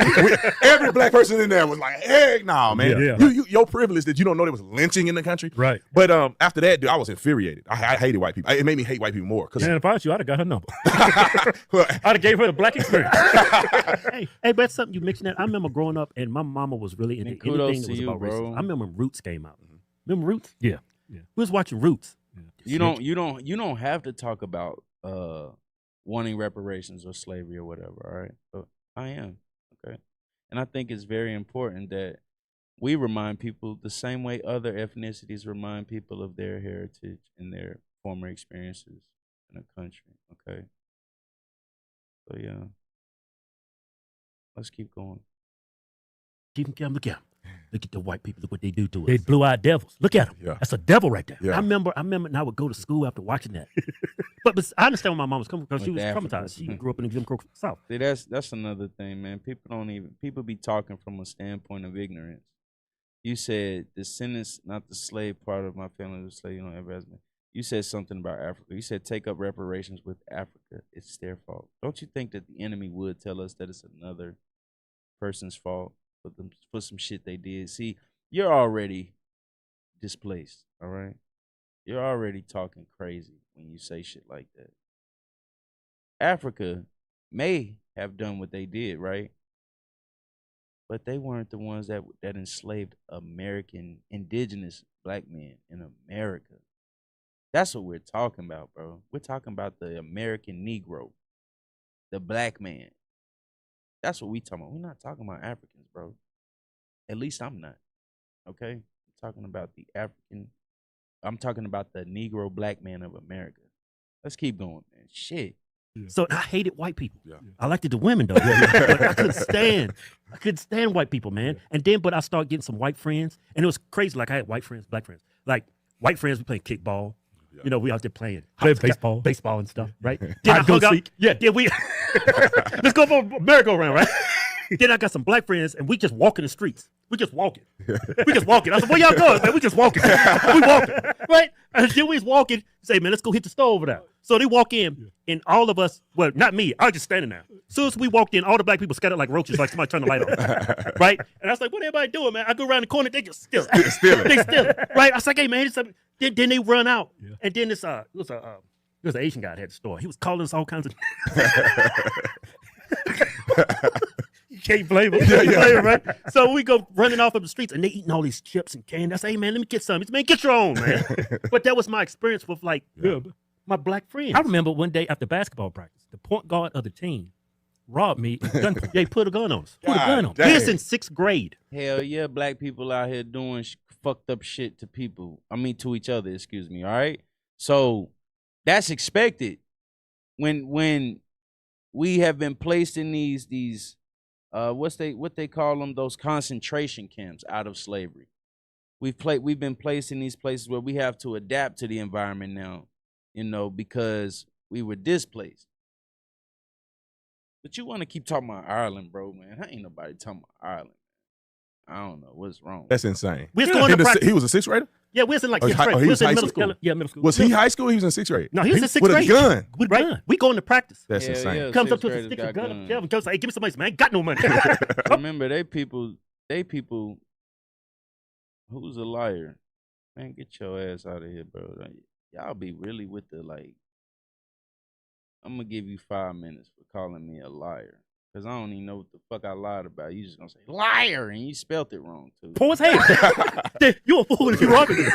So, but the basketball coach saw it. Yeah. Right? So next day, I'm in the room with the basketball coach. At the principal's office. His name was Mr. Haley, and then there's this white man right there. He said, what happened? And that white man was looking at me and said, man, if you say anything, you're probably going to die. He had this look on his face, and Mr. Haley said, go and tell him it's okay, Kevin. Go ahead and tell him. I said, yeah, dude Woods, he robbed me. Yeah, he put a gun to me. Yeah. He got expelled and everything. That's since the 6th grade, bro. That was 6th grade. That's insane. Yeah. And I can go on about all my experiences with my white friends. Like, the worst thing I did with my white friends, they took me to a farm and we was trying to cow tail. Yeah. Black friends say, look, we're going to rob the pizza man. It's a vacant house over there. We're going to call Domino's over there. When you come down, I'm going to come up with this bat and we finna eat. I mean, that was just some felonies. Yeah, right? that was my experience. And same with me, man. I got arrested for smoking marijuana in a vacant house when I was, how was I, 8? Yeah. I think I was 8. Oh, yeah. And my brother was 10. Mm-hmm. But then our cousins go all the way up to 17. So it was all of us in there. I've learned now what I'm going to have to do when I come on here and I'm talking about race, okay, is that we're definitely going to have to put on display some slides and stuff like that to make sure that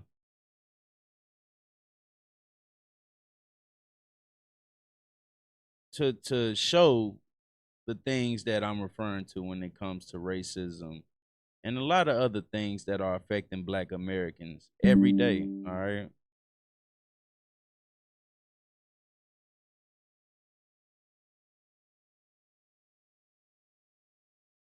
Because a lot of people don't know what the hell they talking about. We were smoking weed way back then. I'm talking about blunts. We wasn't just smoking a little joint. My cousin rolling blunts. Yeah. And we ended up hanging out with them. My daddy, because they were poor. And my dad, we were like kind of like they called us rich, but bro, we were like lower middle class at that point. Right. And so my daddy used to give us a little $20 bill so we can eat, and we stayed with them over the weekend because they had no money. Right. And so they had a little. Y'all was rich. Yeah, $20 for a whole weekend. And bro, back then the little chicken house, they had the fries this big, whole tray of fried $1. Right. And so you know we had. I remember buying a little So we had plenty to eat. But my cousin used to take the money and go buy weed, and then give us a change. And I don't know how much that weed cost. Who knows? Yeah. You know, he come back and give us whatever we got. He took half your shit. Half of it gone. Had weed from last time. He car with her. My brother went. You can't just dress. It's like 1%. 1% of the population. Population is They count for 50% of the violent crime. Over half of violent crimes. About half of the murders. Now, let's put this in perspective because the murders that occurred throughout the year, I don't know, 12,000 murders. I mean, 300 million people in this country. But the thing is that the violence that is occurring and the crimes that are committed, and I'll say this, it has to be, pointed out that these are just convictions, right? There has a lot of convictions. In Chicago, I think their conviction rate or their arrest rate is like 30-some%. Bro, so most of these crimes and murders don't even get solved. Nobody's snitching. They don't know who did it. So if they actually arrested everybody who committed the crime, I mean, Black people probably make up like 70%. Right. And the reason why I believe it could be 70% because just look at the news. Look at the shooting and the thugging and the killing and the looting and all this stuff. It's mostly by Black people. Right. And so I think the number is a lot higher than what is being represented. These are just arrests that are made, and that's how they qualify them. Right. So I mean, it's just completely out of control. Look at the abortions. I mean, we're not repopulating. These Mexicans, and I nothing against Mexican people. I don't care. Right. I think we all the same in my Yeah, opinion. my wife's Mexican. Right. It ain't no big deal to me. I think each his own. You know, we all got you got your own walk of life. Y'all look good to me.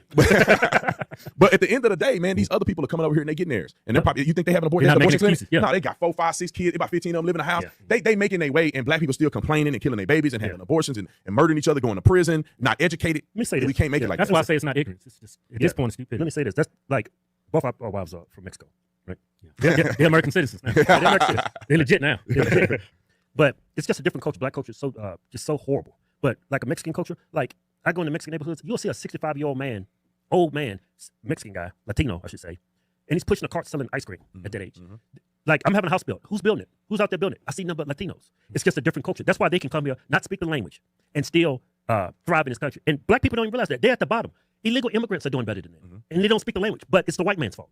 Right. They don't take no responsibility or accountability for what they're doing. And the Africans that come over here, like Yeah, people from Nigerians. Africa, Yeah. Nigeria, They and do better. they come over here because the culture is different. So it's not the skin, right? It's the culture. And we also got to understand this: Jewish people were discriminated against just like black folks. You look at those signs, no They run blacks, no everything. Jews.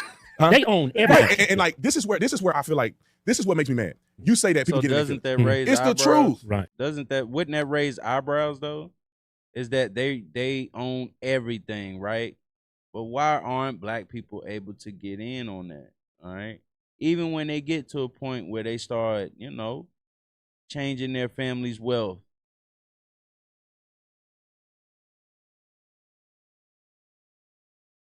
There's our new giveaway. Get out of the way. Woo! That's beautiful, right? Dodge Challenge. Hellcat. Look at the top. Hold on, I'm looking up something else right now. Let me play some more clips. My bad, y'all. My bad. Let me remove that shit. That shit right there. That's cringe to hear people, put their own communities down, and it's just too much. All right, I got this one too. We're gonna run this one. Let me put this stuff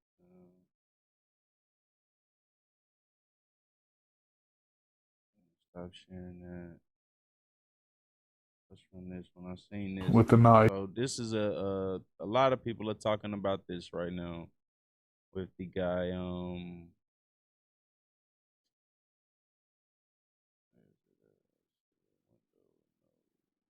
need the whole clip.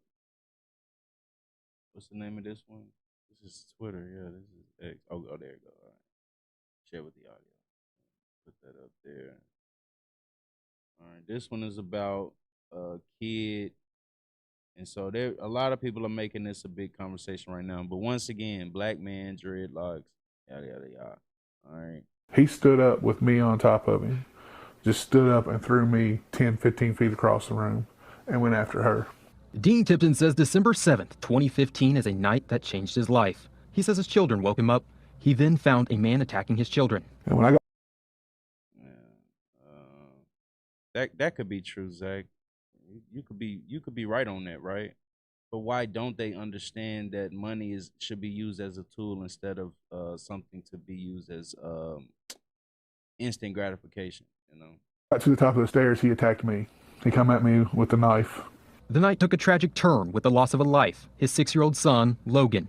Dean says immediately after Logan's death, he lost his will to live. I laid in bed. I gave up. I gave up on life. I gave up on my family. I gave up on everybody. I just wanted to die. In the years since, the family has done their best to cope, but mentions they are mentally and emotionally scarred.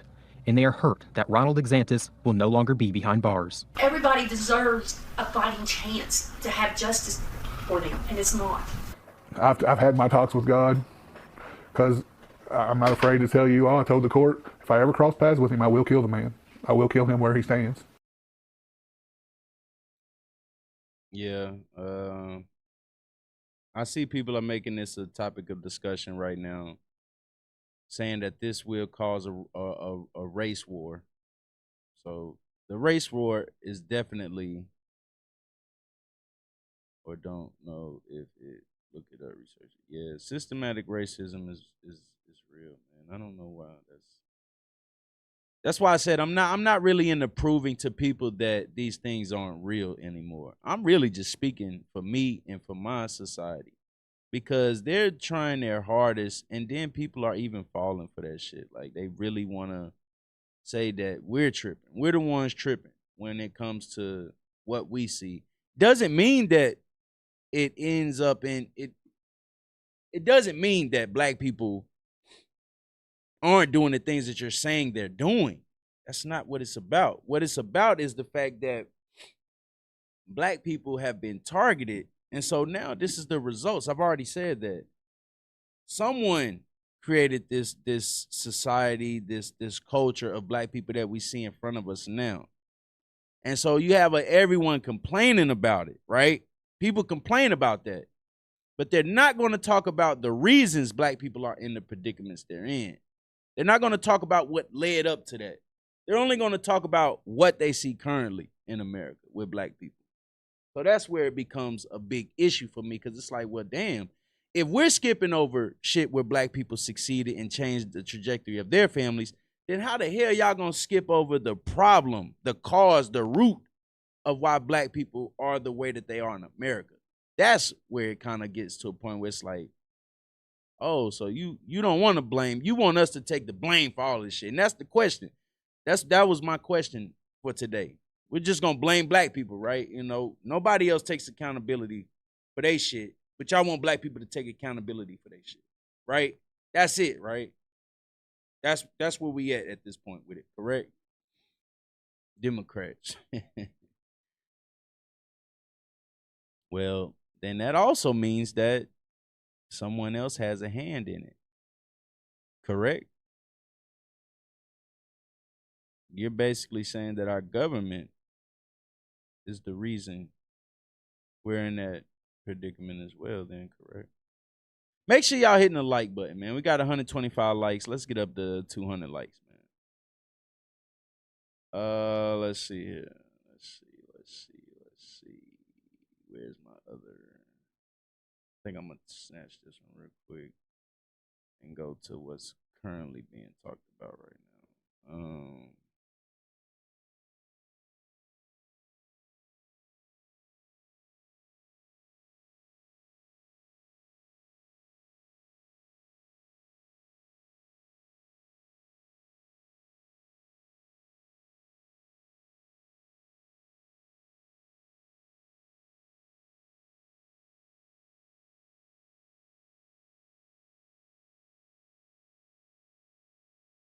I'm going to react to Benjamin Netanyahu being interviewed by.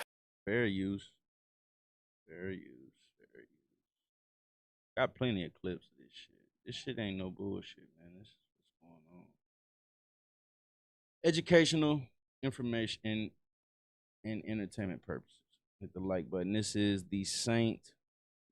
Officer Tatum. Frankly, shout out to Officer Tatum. I congratulate him for this. It's a shocker because we know that he is an average black guy. He's not particularly articulate. He's not very intelligent. He's not lettered, has no significant professional experience that relates to this. He's not well-traveled. He's provincial. He's thoughtless. He panders. And this is precisely why he has been hand-selected by Benjamin Netanyahu's handlers, who have been looking out at the podcast world, trying to find a way to get some more grassroots, organic support for their mass murder. It's quite intelligent, except that they don't realize you'll only actually be able to convert people by having more honest conversations with those who are less in awe of Benjamin Netanyahu. When you have someone like a Brandon Tatum interviewing Netanyahu, what you have is someone who knows that they're woefully underqualified, and they're just thankful for the enormous amounts of revenue that's about to come in from the ad rev. And that's why they're there. That's why they do what they do, strictly for the dollar, which is actually them ad revenues, but we already know I told you, man, the money is the money now. They tell you you're going to get paid off some shit, of course he going to come right behind them and say, man, black people need to get their shit together. Yeah, man, I don't know what they doing over there. They just spewing this left's approach to yada, yada, yada. Like, man, you fucking bought and paid for ass nigga, bro. You think we can't see past that, bro? We're about to attempt to do is the same thing we've done. Just say that's what you're doing. David, when he interviewed Benjamin Netanyahu, we're going back through and trying to pull out something of meaning, and also analyzing the failings of Officer Tatum. I'll be looking at this in real time for the first time with you, so we'll be able to enjoy this together. Also acknowledge Rakeley. He writes, it's insane that a Tatum tier streamer, listen to me, is able to interview. A Tatum tier streamer is able to interview a leader with much political leverage who should be busy. You'd think they'd have to get approval from the U.S. government, Which is more peculiar? Propaganda alert, PTTS. Let's keep going. A leader with this much political leverage who should be busy.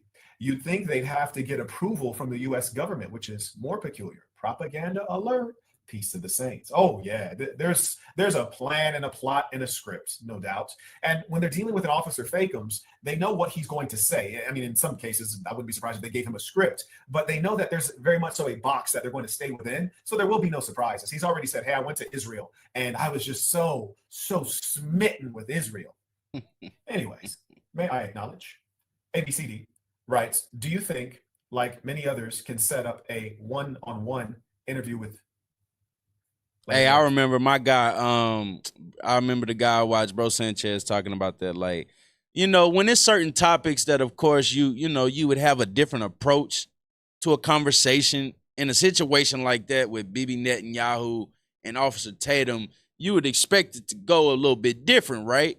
But obviously, no, like he said, nobody from the government's gonna find this as an alert, high alert or a red flag or nothing like that, because of the way he's speaking, right? He's speaking in a sense of, I'll speak for them opposed to speaking against them. But when it comes to our people, of course, he's going to speak against them. He's not going to speak for them at all. I believe you would give him the hardest. Oh, listen, an interview with Benjamin Netanyahu and Marquette Devon Burton would be something that would do the highest number of views YouTube has ever seen, because it would be a situation wherein two persons who are both very knowledgeable and very passionate would have a difficult conversation. It'd be an intellectual conversation. We'd run down the history of the situation, and surely there would be some arid contention, but also it would be a conversation wherein I would be addressing him like the monster that he is, with no. Oh yeah. Appreciate that, bald head Wayne. Appreciate that, man. Straight up. We got the $20. Keep up the good work. Pork, my brother. Pork. Yes, sir. Yes, sir. Nah, I appreciate you, bald head Wayne, man. Appreciate that super chat, man, for that 20. All right, let's keep going, man. This is a YouTuber, man. No level of awe, no level of admiration. I would address him. Hey, isn't it? It's funny though, because I can continue to pull up videos where people are catching on to the fact that this guy is working with the Israeli government, but he's also once again, man, he's just talking down on everything that you're hearing when it comes to our people, when it comes to how our government functions. Like they're just like agreeing with everything for them, but when it comes to our people, everything is negative. That's why I say, man, I don't look at the results of everything. Well, you want to look at why black people are so fucked up, but you don't want to look at what led up to it. And black people should not stop. We should stop looking at the past as being the issue, for why we're in this current state. We don't want to look at that. But, also on top of that, there's guys like Netanyahu coming in, and they're changing the trajectory of how Americans even think and feel about other foreign entities that we have nothing to do with, okay? Which means they're working on us people. And I remember someone saying Israel has like the best technology in their country, okay? And Netanyahu said that he wants to go to war with TikTok. Approach that he is. No vulgarity, no insults needed. We're just going to recount his history. I mean, Benjamin Netanyahu is far more guilty than many of you know. You look at him as a war criminal, but you don't know about his other crimes. You don't know that he and his wife have been on trial for embezzling money from the Israeli people, huh? You don't know that. You don't know that Benjamin Netanyahu is responsible for the murder of an Israeli prime minister. Yes, indeed. There's an Israeli prime minister who died specifically because Benjamin Netanyahu created those conditions, because that Israeli prime minister was pursuing peace and compromise. You guys don't know the true crimes of Benjamin Netanyahu. So yeah, we really have a serious conversation, but I highly doubt that they will put him in the frying pan, because they know that my wit is quicker. I'm younger. My facts, that I can recall the information, the dates and everything a little too well. I don't think they want to put him in that kind of situation. I mean, look at his face. His face is sagging. He's on his way out. I think the stress is getting to him. And frankly, because there's so many radicals in the state of Israel, we do have to be curious and fearful of who would come after Benjamin Netanyahu, which monster is up next. Anyways, thank you for that question. Incidents do happen in war, but that in no way reflects on our policy. And in fact, the way we treated this mishap does reflect on our policy because we actually took care of them and we do everything in our power to protect them. In a war zone, it's much more difficult, obviously, but we still go to lengths to do that. And in Israel, if you actually talk to the majority of Christians, talk to them, you'll see what.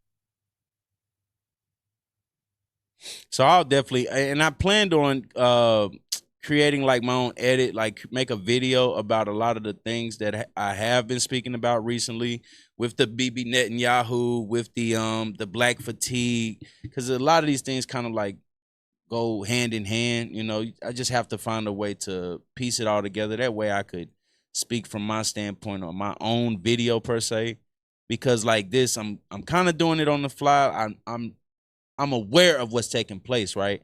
But when it comes to all of the topics of black fatigue, and then you hear that this guy's being paid allegedly by another nation to speak in the manner that he's speaking, you can even tell by his facial gesture right there. Look at that man's face, bro.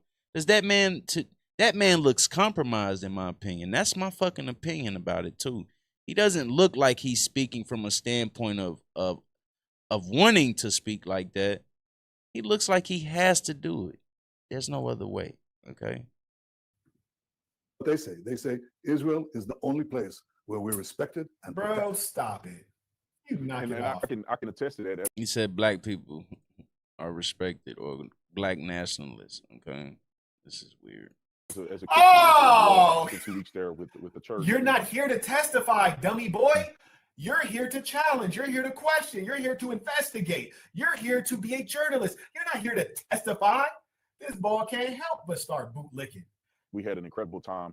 We had only one incident where a small child spit on one of the pastors, and immediately after there was an adult that came by and said, "That's not a representation of who we are." Yes, it is, stupid, because kids don't spit on people for no reason. Hell no. Unless they were trained and taught.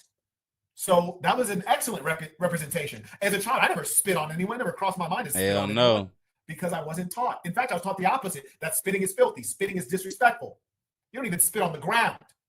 So what you're doing, Officer Tatum, is you're acknowledging that you've actually seen the truth and you're denying the truth. And one thing, I'm not doing dawah, I'm not promoting Islam, I only promote Marquettism. Marquettism is for the kids, Marquettism saves lives. But in the Quran, it says that they will be deaf, dumb, and blind to the truth. He's seen the truth. He saw a Zionist child, a creation of their propaganda and hatred. He saw the child spit on a stranger, spit on a Gentile, spit because they've been taught hate. They were raised with hate. And then what does he do? He denies it. And the Quran speaks of these types who know no truth. They are the mockers. They are the deniers. A synagogue of Satan. Yep. That are the words of Saint. Those are not the words of myself. I do not express the same opinion as, the synagogue of Satan. So I'm gonna say allegedly. We're gonna move away from that. We're gonna play this one, and then I'm up out of here. We're gonna get up out of here. Do your own research. Grain of salt, people. I'm gonna get a motherfucking shirt that say grain of salt. All right. Gonna have a big ass piece of salt. Gonna look like a crack rock on the shirt. So don't attack me because I ain't got no crack. Influence. All right, let's bring this up. Then we're gonna get the fuck up out of here. Okay. You said, we talked about the woke right. And you said, I call it the woke Reich. That's a brilliant observation. The woke Reich, because these people, they're not any different from the woke left. I mean, they're insane. They're loonies. But they're actually meeting on some of the things. And what we have to do is we have to secure that part of the base of our support in the United States. That is being challenged systematically because these people, he laughed at them. They're not any different from the woke left. I mean, they're insane. They're loonies. And no different. You said, we talked about the woke right. And you said, I call it the woke Reich. That's a brilliant observation. The woke Reich, because these people, they're not any different from the woke left. I mean, they're insane. They're loonies. But they're actually meeting on some of the things. And what we have to do is we have to secure that part of the base of our support in the United States. That is being challenged systematically. A lot of this is done with money. Money of NGOs, vast. Money of governments, vaster. Okay? We have to fight back. How do we fight back? Our influencers. I think you should also talk to them if you have a chance. To that our influencers. community. They're very important. And secondly, we're going to have to use the tools of battle. You know, the weapons change over time. You can't fight today with swords. That doesn't work very well, okay? And you can't fight with cavalry. That doesn't work very well. You can't fight today with swords. That doesn't work very well, okay? And you can't fight with cavalry. That doesn't work very well. And you have these new things, you know, like drones, things like that. I won't get into that. But we have to fight with the weapons that apply to the battlefields in which we're engaged. And the most important ones are the social media. And the most important purchase that is going on right now is class TikTok. TikTok. Number one. Number one. And I hope Number one. Let's play that back all the way one more time. The people that are not listening. You know. fight with cavalry. That doesn't work very well. And you have these new things, you know, like drones, things like that. I won't get into that. But he said drones. They fighting with drones. All right. But then on top of that, he said you can no longer use a sword. You can no longer go into battle with a sword. All right. You have to use a different type of weapon. All right. The weapons change over time. You can't fight today with swords. That doesn't work very well. Okay. And you can't fight with cavalry. That doesn't work very well. And you have these new things, you know, like drones, things like that. I won't get into that. But we have to fight with the weapons that apply to the battlefields in which we're engaged. And the most important ones are the social media. And the most important purchase that is going on right now is class TikTok. Number one. And I hope it goes through because it can be consequential. And the other one, what's the other one? That's most important. X. That's very good. And, you know, so we have to talk to Elon. He's not an enemy. He's a friend. We should talk to him. Now, if we can get those two things, we get a lot. And I could go on other things, but that's not the point right now. We have to fight the fight, okay? To give direction to the Jewish people and give direction to our non-Jewish friends or those who could be our Jewish our friends. Are we going to succeed with everyone? No. Will there be a strong counterpart? Yes. Yep. I think that's it for the day, people. Hug your loved ones. Let them know how much you love them. Tomorrow's never promised. Shout out to Baldhead Wayne with that 2020. Shout out to Russell Red for the $5 super chats, man. Make sure y'all sub up to the channel if you haven't already. Hit the like button on your way out.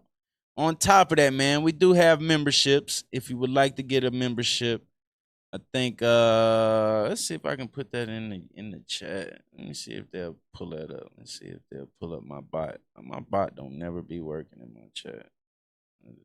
Subscribe. I'm gonna say you could hit that link right there. Yeah, my bot's not working. I wonder why he's not working. Let's see if he pops his ass up in there. Yep, my bot's definitely not working, man. I don't know what that's all about.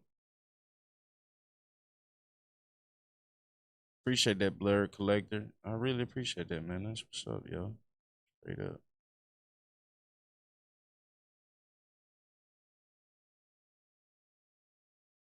Yeah, my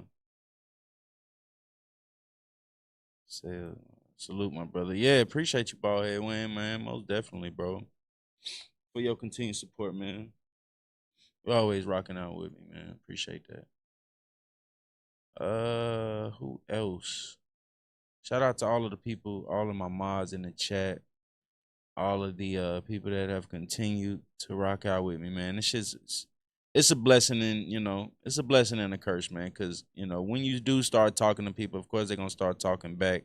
And some people like to get aggressive, and then some people like to have conversations. So, you know, oh, damn, man. See, I got my membership shit. Welcome to Boogie Land, Mr. Baldhead Wayne, man. Word, that's what's up. Let me go back and play the, I got to play it. See, you watching on, you're watching on my StreamYard, but I played it on the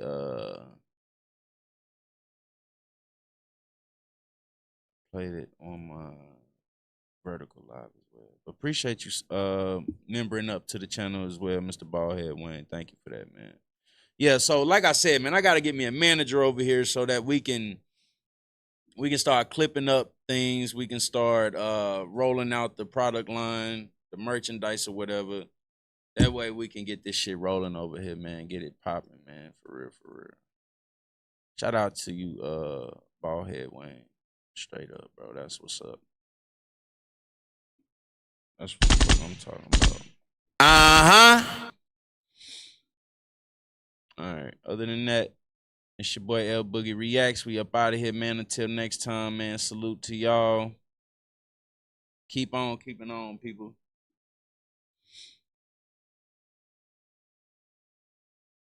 Salute. I'm looking for my music too, man. I got so much stuff that I really gotta. I'm just doing everything over here, like I said, like off of the dome. But nah, I want to be able to give a well-rounded show and dominate this space. That way, my shit gonna look and feel the way it should when you come over here, man. I want to really give y'all a dope ass show, and go from there. I'm gonna present that, and we up out of here, man. Let's go. Let's go. Let's go. All right, man. Till next time. Be about this motherfucker.